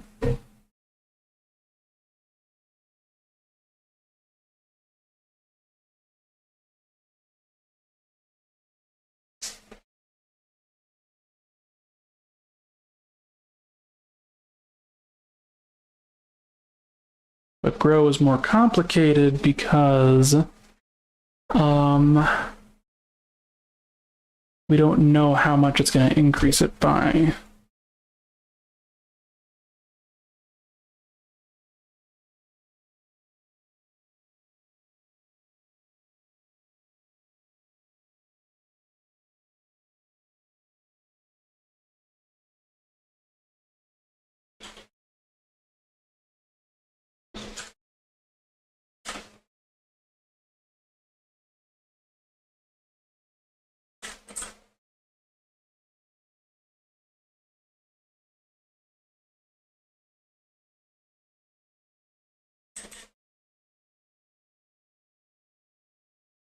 Calculate the number of grow. Oops.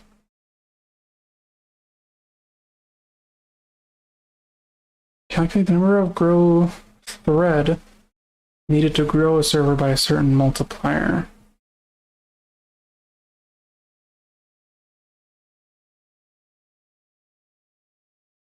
That's not really what I wanted.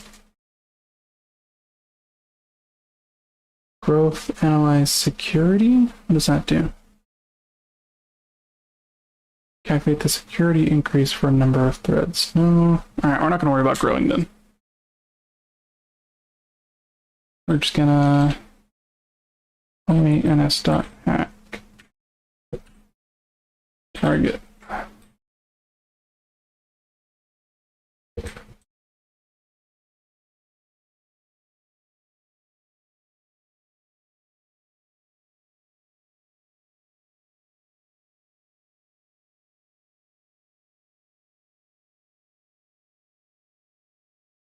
Yeah, so we'll just call that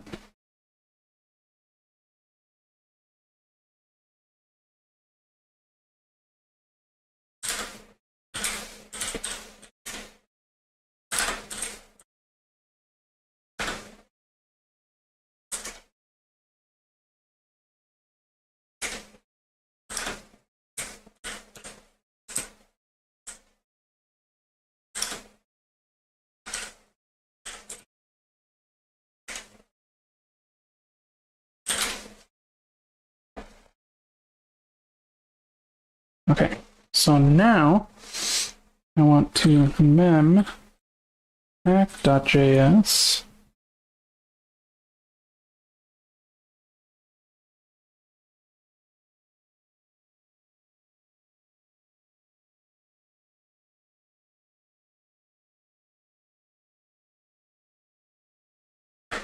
two threads. Can I do 3? Nope, it has to be 2. Alright, so scp hack.js noodles.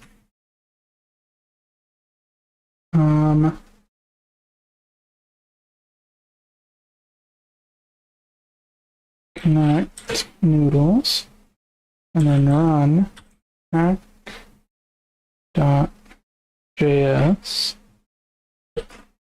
2 threads noodles 2.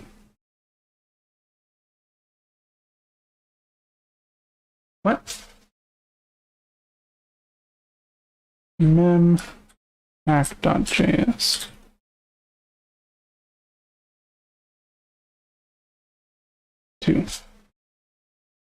What do you mean script requires 4.10? Mem says it requires 3.2. Oh, I was looking at the wrong thing because I'm a big fat idiot. Okay, so the base cost is 3.2 gigs. We can get security level.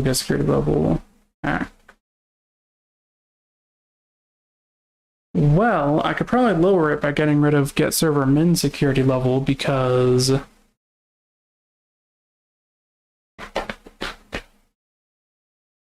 yeah, those constants that I'm calculating.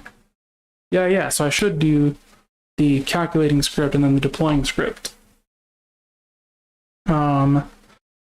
Because each of those function calls is adding memory to my shit. So we're gonna start over again. Home. rm hack.js nano hack dot nano hack.js.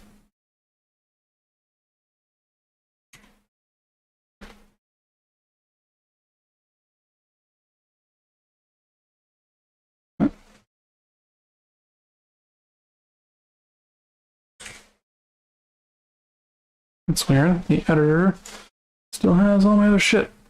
Get out of here. Okay. So what you're gonna do, I'm gonna undo that. Because what we're gonna do is change threads to what the fuck was it? So we need the effect. This right here, we can move into another script to lower the cost. We have to get the server security level.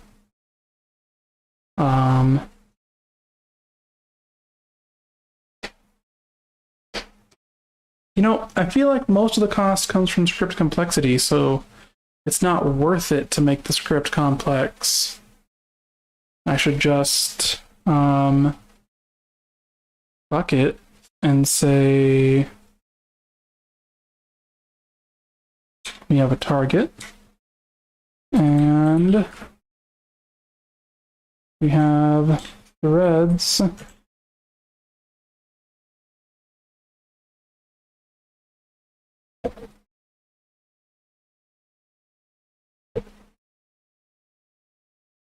for the other part of the script. So, and we just say weaken. We say ns.weaken target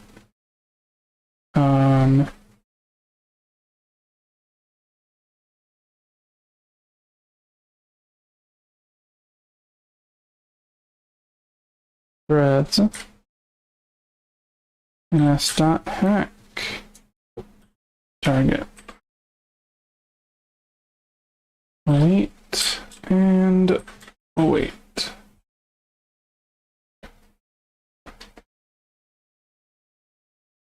In fact, we can probably further lower the complexity by making our code unfucking readable.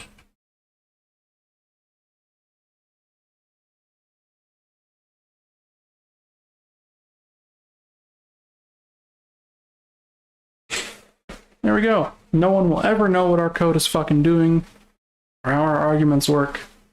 And that's fine.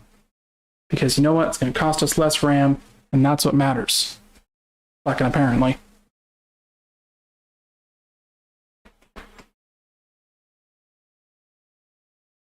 This game has a weird concept of how RAM works.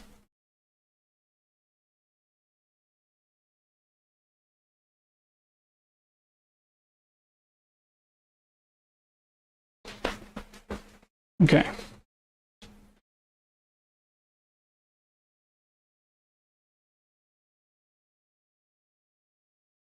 3.7, 5.5.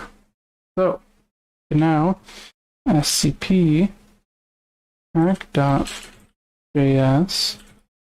to noodles.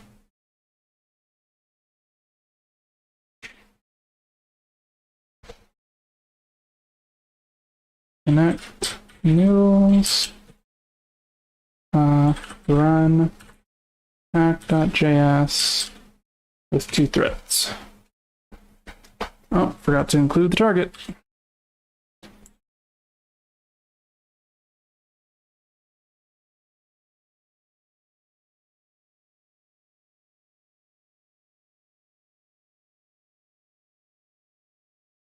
There we go. Now Noodles is hacking itself and earning me money.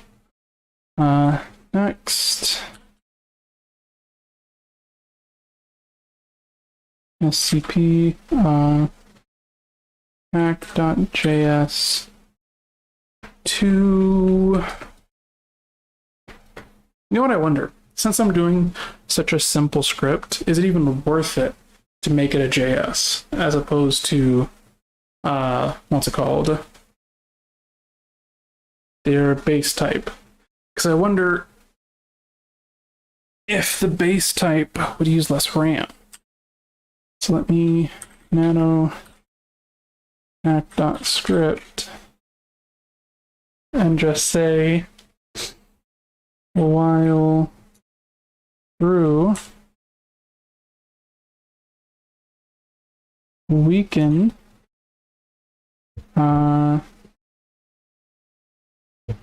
da-da-da.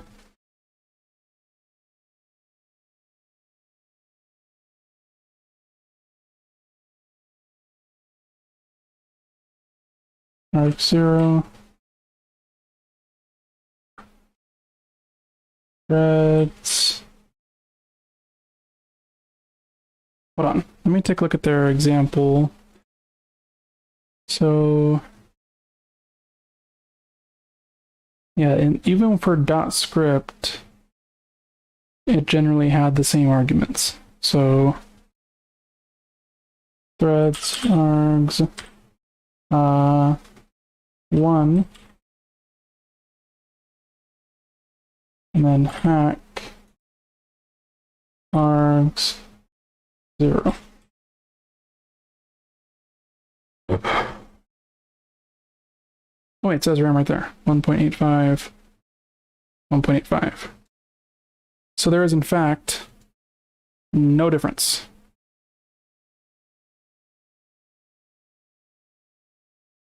Oh, there's a Vim mode. There you go, Curly. You can turn on Vim mode and not have to deal with the problems you're having before. Okay, but that's good to know. So, scp hack.js to, what was it? Scan scp hack.js food and stuff.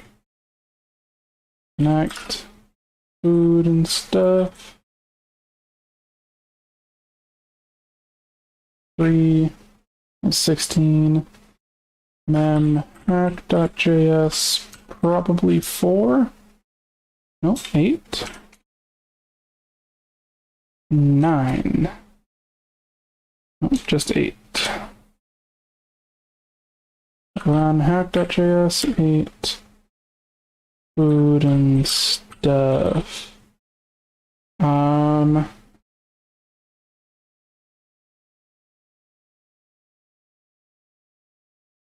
You know what I wonder?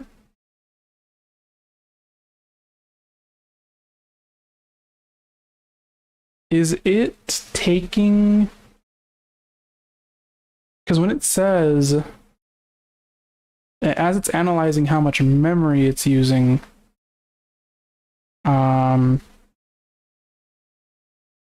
me check. If I go to the script editor, and let's say I set threads to 1, does that decrease my RAM usage? No, it does not.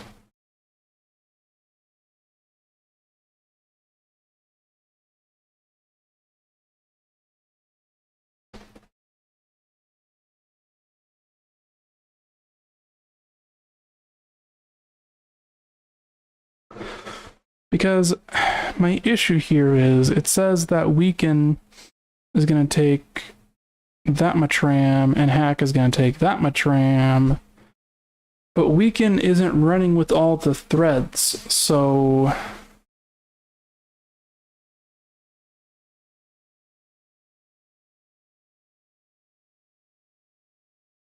I don't know. This kind of just doesn't make a whole lot of sense to me as far as, well, because hold on. Let me nanohack.js on here and change this to 1 and save. And go back to the terminal and run that again. No, weaken still takes 1.35 gigs, even though I'm only running a single thread of it. Stupid ass cunt. Alright, fine, whatever.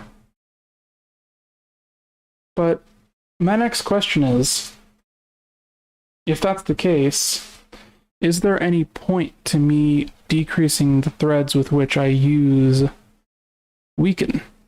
Because if it'll run even like this, right? The RAM usage isn't changing. It's still saying I can run 8 threads of this.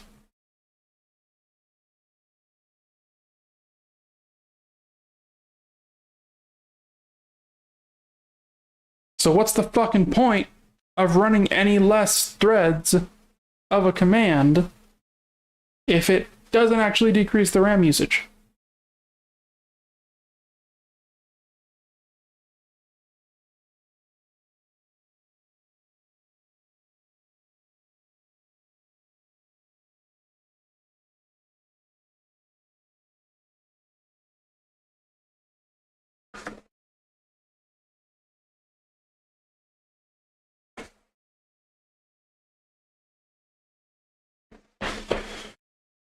Boy, oh boy, oh boy. Okay, whatever. So we can close that one, and fucking get rid of that argument. Apparently we don't need it.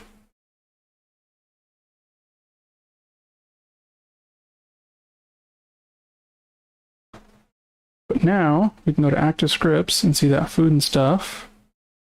Almost all of its memory up, and it is hacking itself.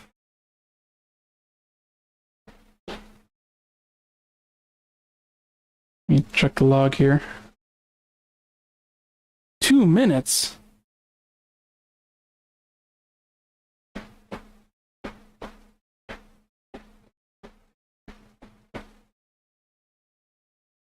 Maybe it's not worth it to have anything except for a hacking loop then.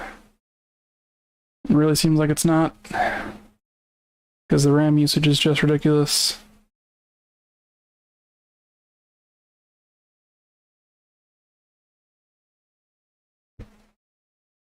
And the time usage of that is stupid.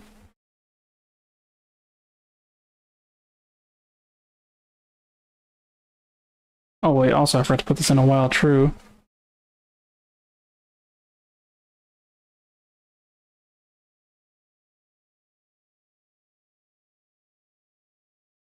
It's like I could write more advanced scripts, but what would be the fucking point? I don't have the memory to run them.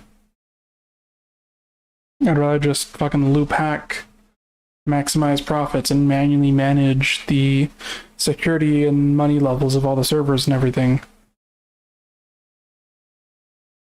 I don't want to manually manage all that shit. But I tell you what, I sure as shit don't have the resources to automate it right now.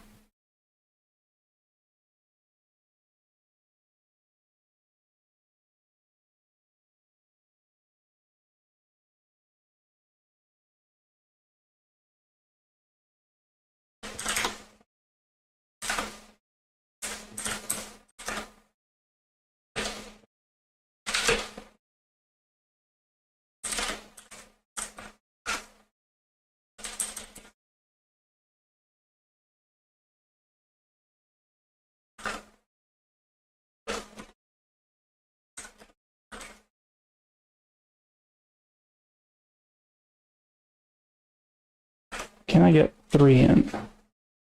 Nope. Just the 2.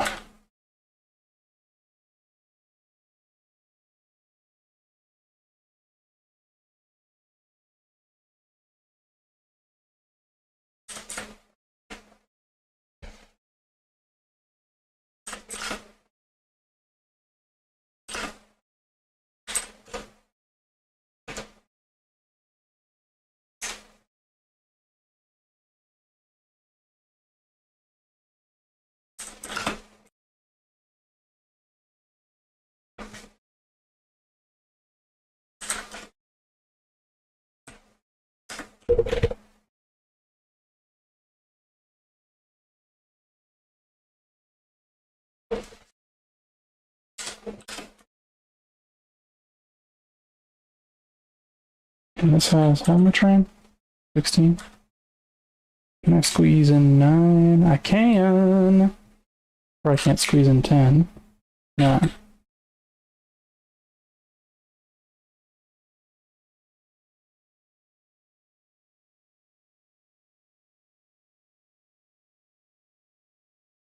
There we go. So, with that being the case, I have now hacked 2 servers and gotten them making me money. I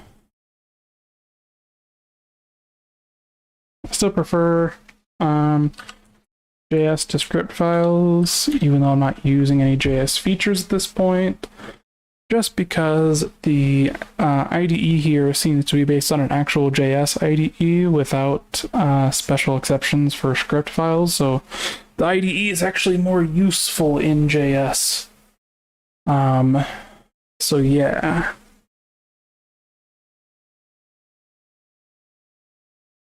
But regardless,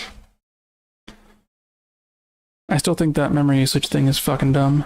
But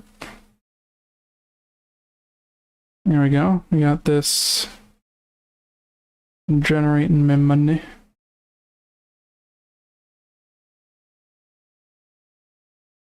Wow, their production rate is rapidly falling.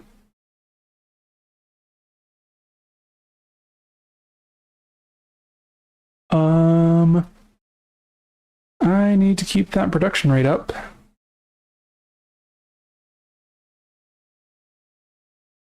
Huh.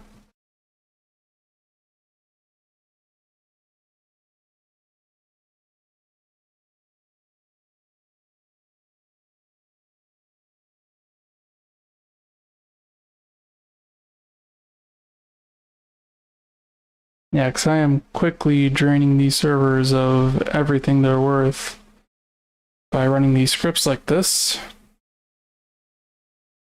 So I definitely need to worry about weaken and grow calls. Okay.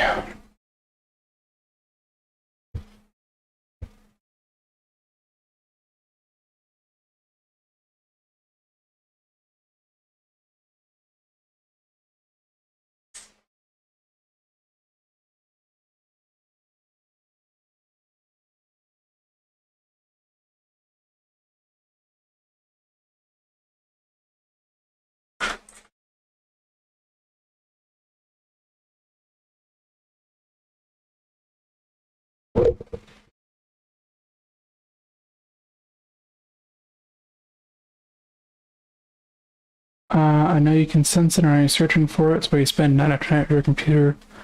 It's real, I've seen it, and I can help you find it, but not right now, you're not ready yet. Use this program to track your progress. The Flight.exe program was added to your home computer. Okay.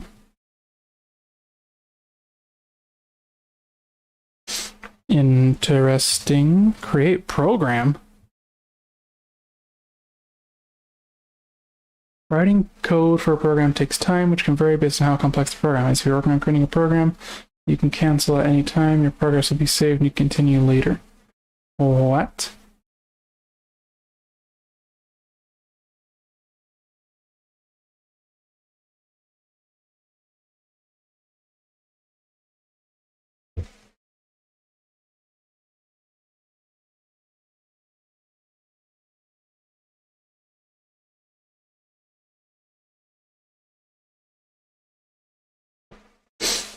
Interesting. Hold on. I need to actually worry about this. So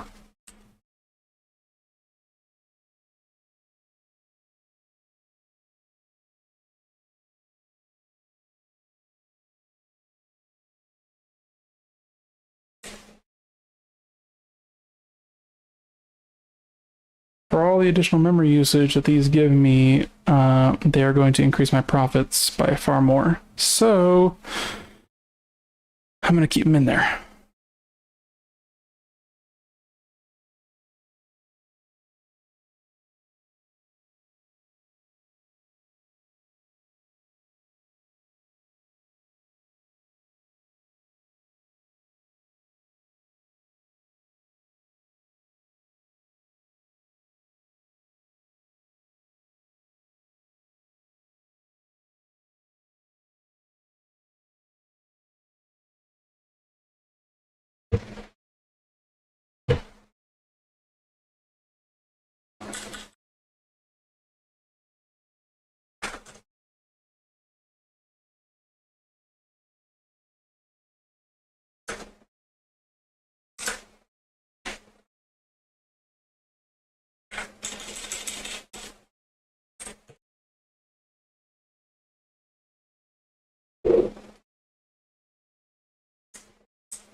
This will use 8 gigs.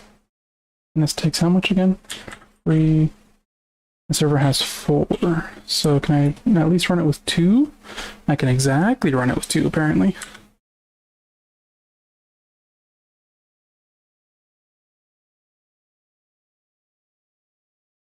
I feel like this is a much better usage of memory.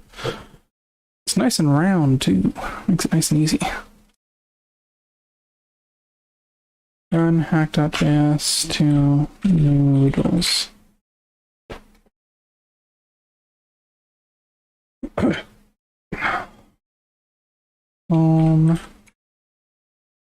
Connect, the fuck's it called? Food and stuff. 16 divided by 2 is 8, so I will run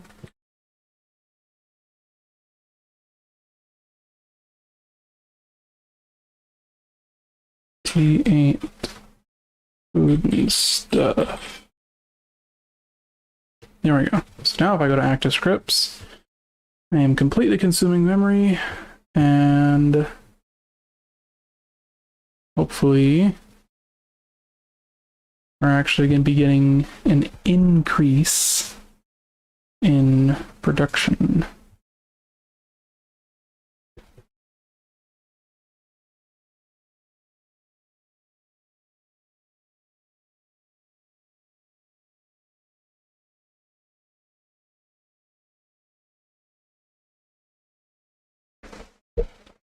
We're going to hack it, we're going to grow it, we're going to weaken it, we're going to hack it, we're going to grow it, we're going to weaken it. We're going to do that over and over and over. And hopefully that'll be a good thing. I'm going to keep working on this. See what this does.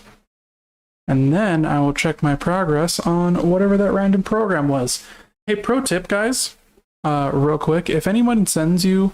If you get a message from an unknown sender, or even your friends, and they randomly send you a program and say, hey, run this, whether that be a game or whatever the fuck, if you aren't like actively talking to this person about this, like they just come out of the blue and they say, hey, run this program, don't fucking run the program. Okay? Let's all be agreed on that. In any scenario where someone comes to you out of the blue and says, run this program, even if it's your best fucking friend, Don't do it. It's not your friend. Their account got hacked. Don't run the fucking program.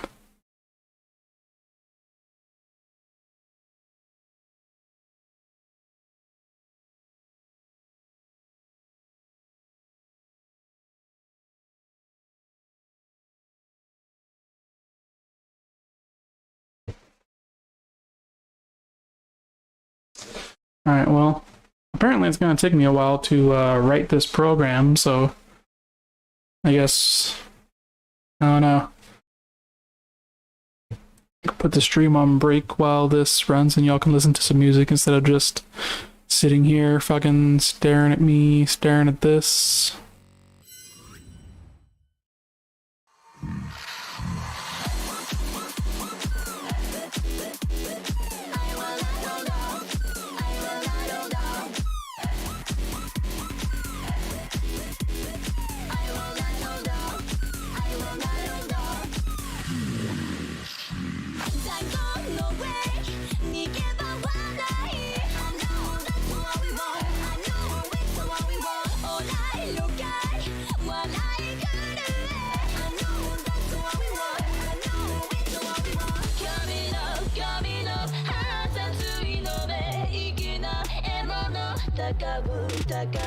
Not enough.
I just realized a problem with my music thing, which is that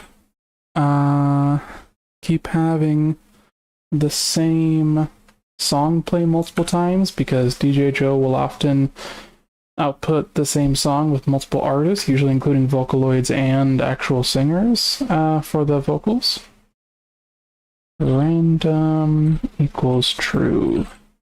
Forgot to include a certain option in my URL for that so that the what's it called, next video would be randomized, because I totally fucking forgot to do that. Haha, I am dumb.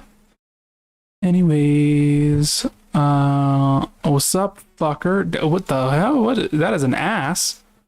That is an ass. Goth OP butt. Alright. The hell? You got a whole ass. You got a whole ass asshole going on over there.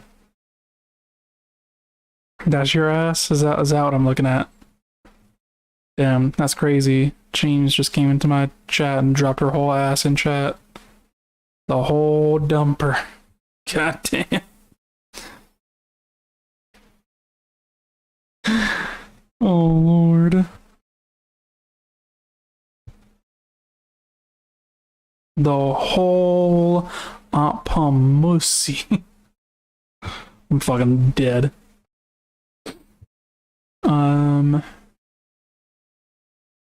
Anyways, yeah, I'm still waiting on this thing to finish. So yeah. I'm gonna put us back on the music while I continue to wait for this shit. BRB.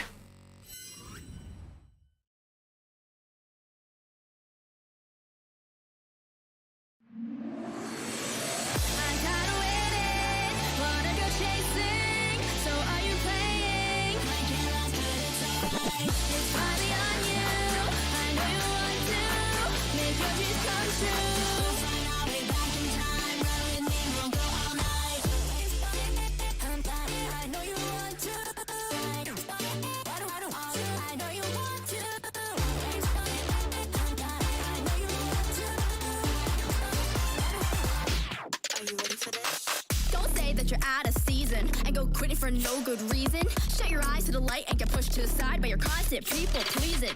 You want the truth? Well, it hurts. Go for the fire, get burned. Don't wanna be average. Know that there's like no second chances, no excuses. I see you choosing a life of monotony, a life of losing. The bag that you're holding is more than worth folding. The risk is the reason your life is important. So who am I?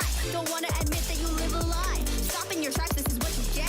Should've just jumped off the cliff instead. Yeah, that's what I said. I'm changing, you're fading, there's no going back this time. Let's battle our new gamble, I will pay you back in kind. Old worry, true stories lying off the rails tonight. We're gonna touch the stars in the sky. I'm tired of waiting, wanna go chasing. So are you playing? It's finally on you, I know you want to. Make your dreams come true.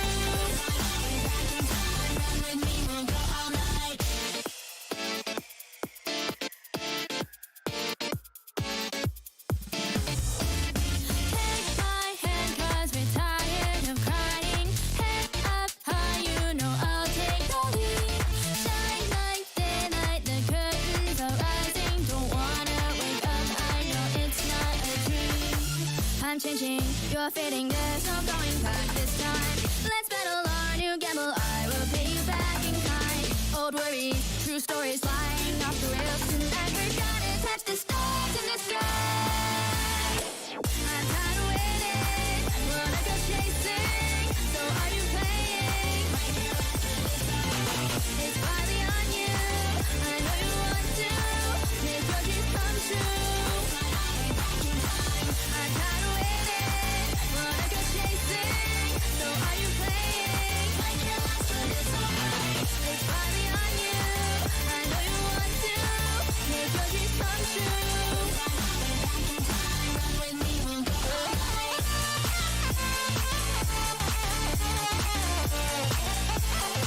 chaos, but it's alright.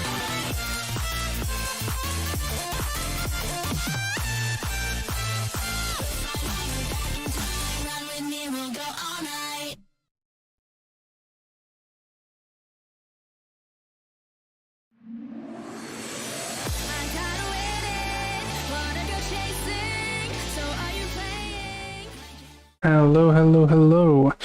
The thing that I was waiting to be done has been done, so now we're looking at this. Message received from unknown sender. Soon you'll be contacted by a hacking group known as CyberSec. They can help you with your search. You should join them, garner their favor, and exploit them for their augmentations. But do not trust them. They are not what they seem. No one is. Jumper. Alright. You finished creating Autolink.exe. The new program can be found on your home computer. I don't know what any of that means. There's now two programs on my computer that I don't know what they do. I have Flight.exe and Autolink.exe. Can my help program tell me? Help nuke.exe?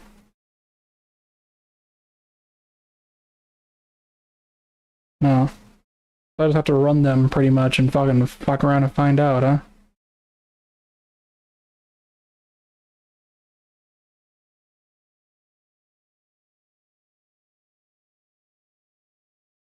What?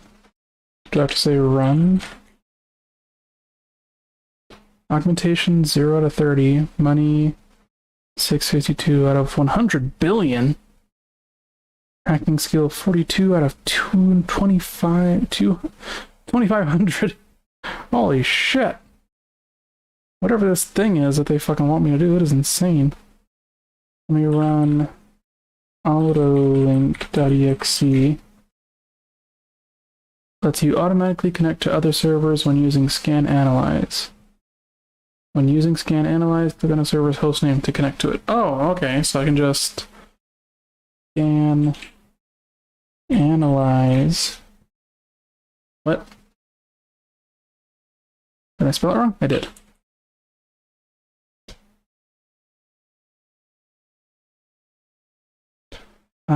Sigma Cosmetics. Nuke.exe? No. Or do I just run nuke.exe?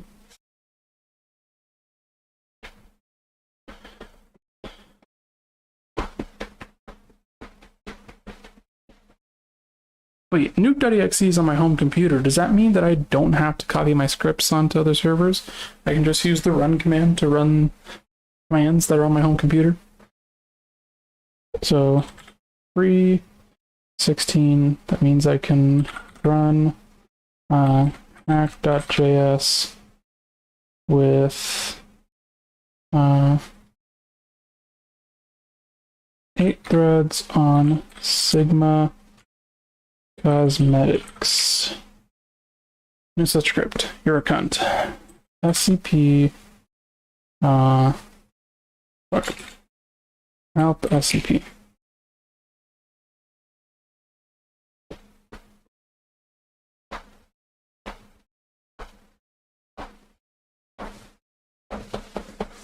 Okay.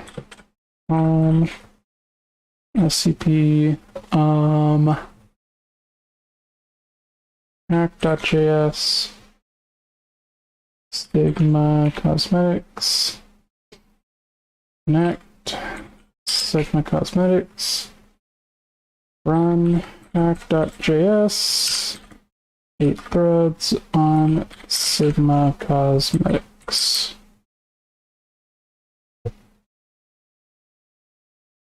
There we go.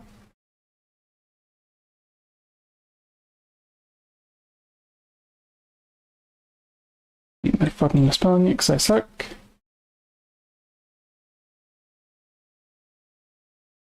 I now have Sigma Cosmetics. Isn't my hacking skill like in the double digits at this point? I think I can hack Joe's guns.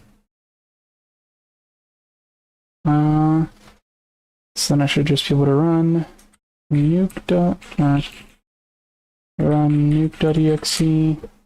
Yep. Exit. Or no.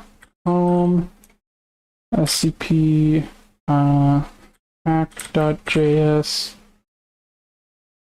Joe's guns. Connect. Joe's guns. Run. Hack. No. Run hack. .js, 8 threads again. On goes guns.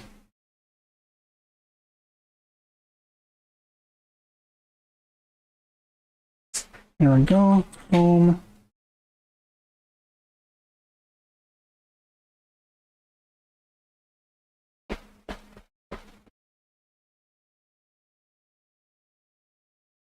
I have hack 45, so I can hack everything except for Iron Gym that I'm looking at right now. So, yeah, let's go hack Iron Gym, or Hongfeng T.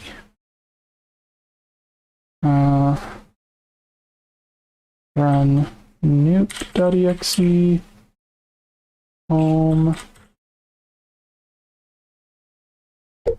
Ugh.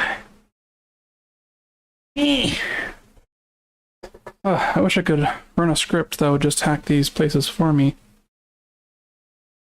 I think I can, actually.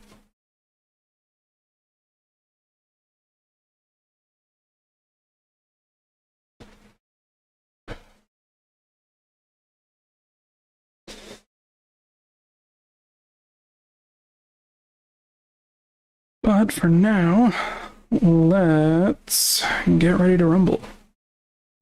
SCP, mac.js, what was it? Hong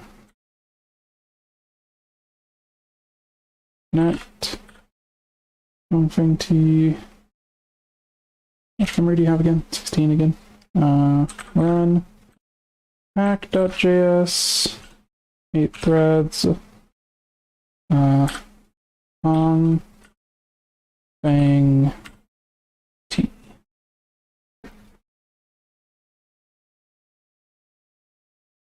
Home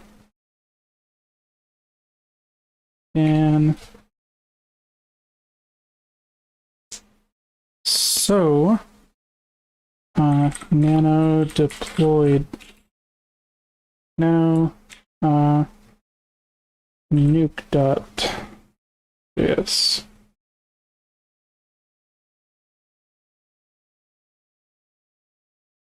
Const host equals ns.args 0.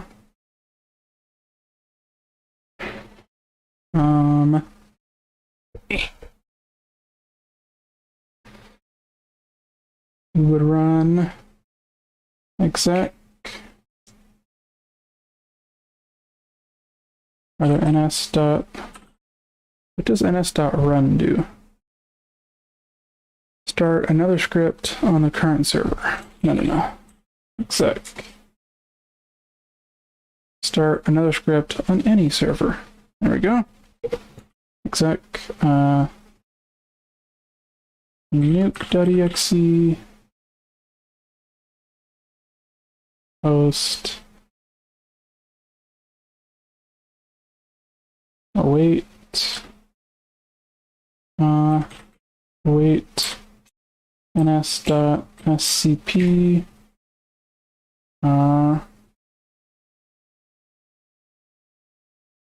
hack.js. You're wasting your talents. If you join us, you can put your skills to good use, change the world for the better. If you join us, we can unlock your full potential. First, you must pass our test. Find and install the backdoor on a server, Cybersec. Okay, Cybersec wants me to find them. Got it.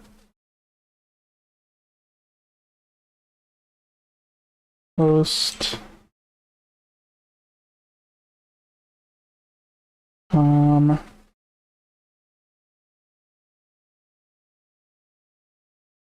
Await.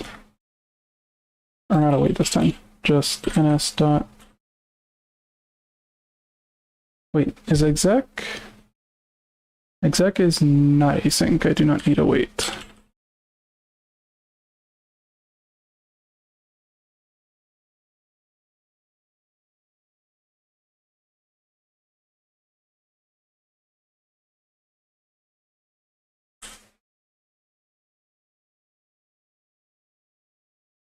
Threads equals ns dot get server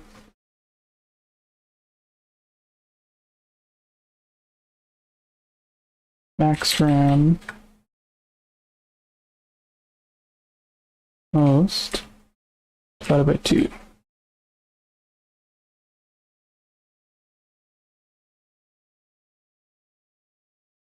What's the problem here? Oh, I accidentally deleted the end of the thing. There we go. So now nuke.js, I can just tell it the host name that I want to hit. It'll nuke it, copy the script, start the script with the right amount of memory, and I don't have to worry about anything else. So, I should be able to run nuke.js on Akari Sushi.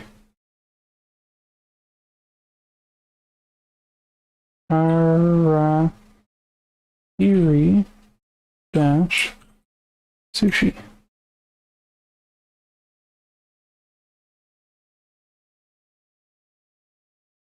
Now if I go to active scripts,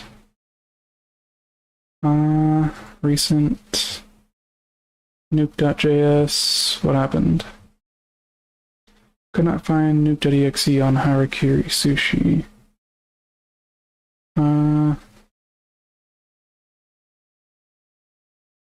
Okay, so problem was that I didn't run nuke. I believe they have an example of running nuke, right? Oh, nuke is just a command you can run in here, apparently. Okay.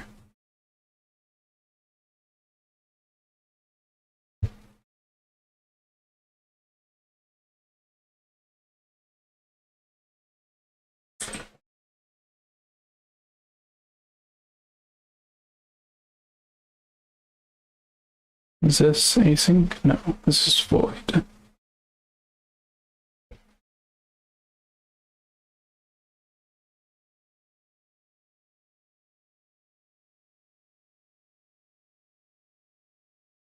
Okay. So now I can run nuke.js on, I can just do that. Runtime error. Hack takes one argument. Oh.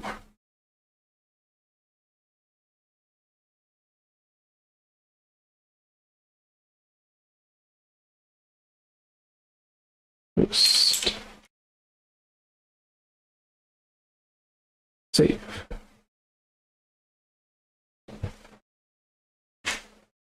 There we go. So now Harakiri Sushi is now also under my control. Scan analyze. I cannot fucking spell. Iron Gym requires one open port.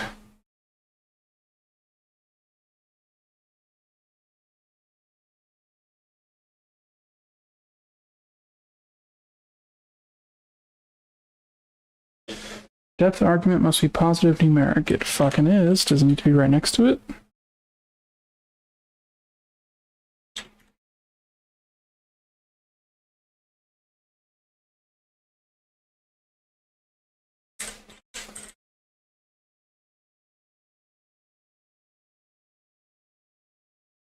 Oh.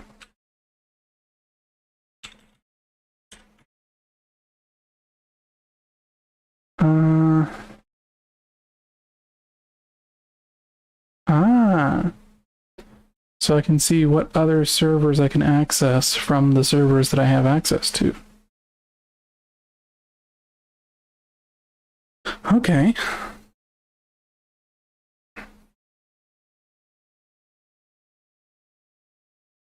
How much hacking skill do I have? 59? 80?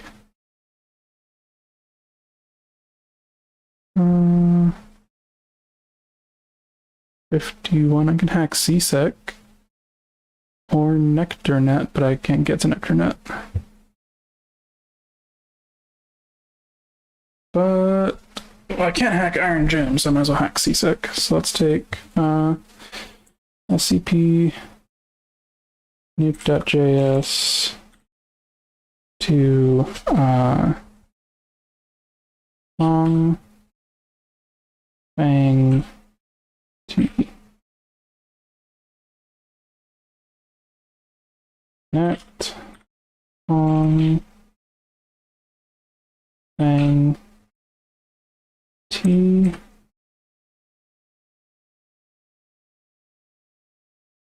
scan dash analyze.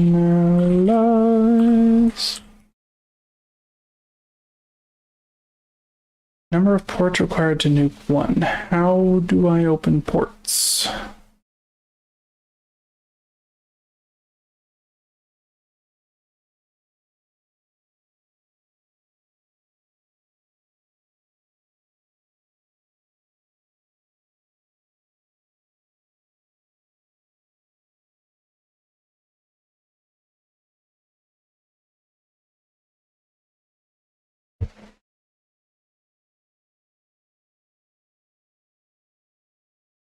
There are 2 ways to execute port opening programs and the nuke virus. Connect the target through the terminal and use the run command.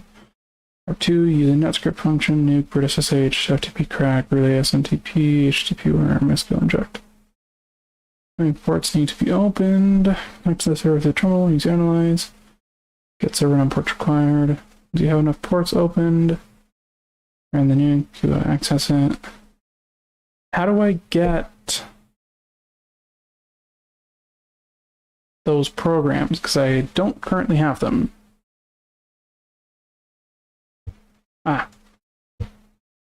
So now I am creating brood SSH.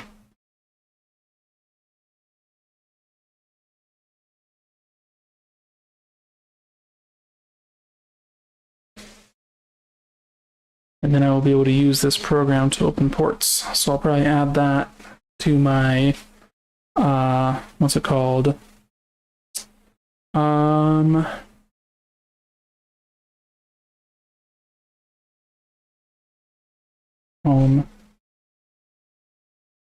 So yeah, I'll add brood SSH to my deploy script. And I believe their example had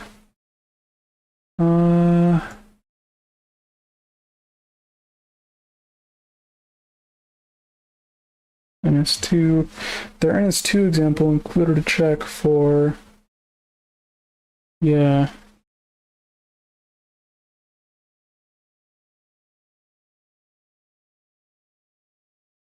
I'll just copy that into nuke.js.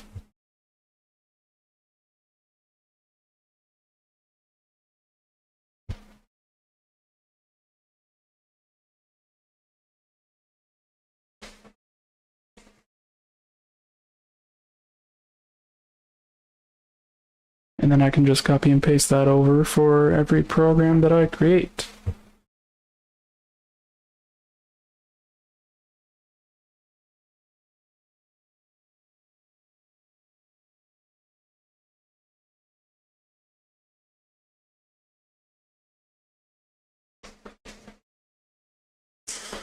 Okay, I think we're going to end it there. Because I have been going for 3 hours, and it is, I mean, 3 hours is not as long as I would normally like to go, but it is also 1 a.m. where I'm at. Not that I have anything to do tomorrow, but I just feel like I probably should go to sleep now just because it is 1 a.m., you know? So I'm going to do that. And I will probably play more of this. I don't know. Who knows? Maybe I'll stream it again tomorrow. Because I'm kind of really into this. But we'll see. We'll see what happens. And I will see you guys next time. Here we are. Oh wait, we gotta find someone to raid. What am I doing? Who's live that we can raid? Let's see. Who is there?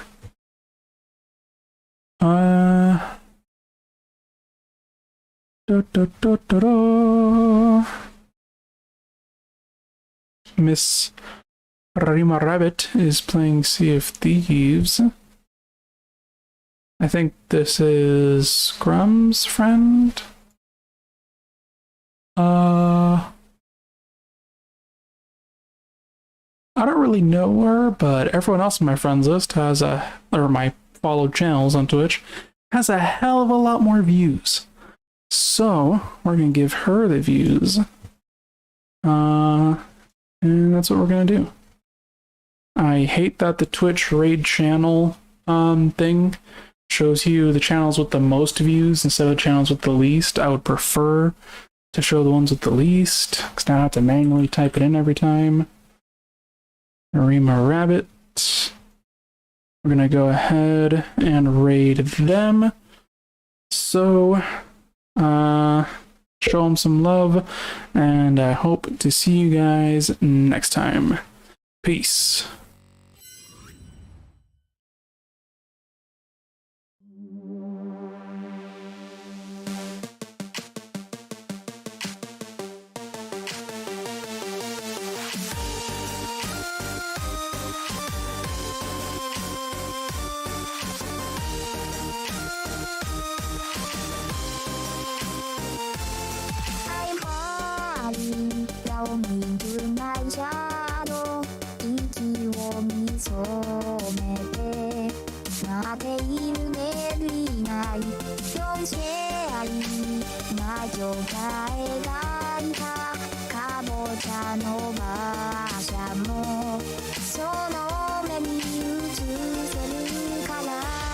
See you in your dreams, yeah.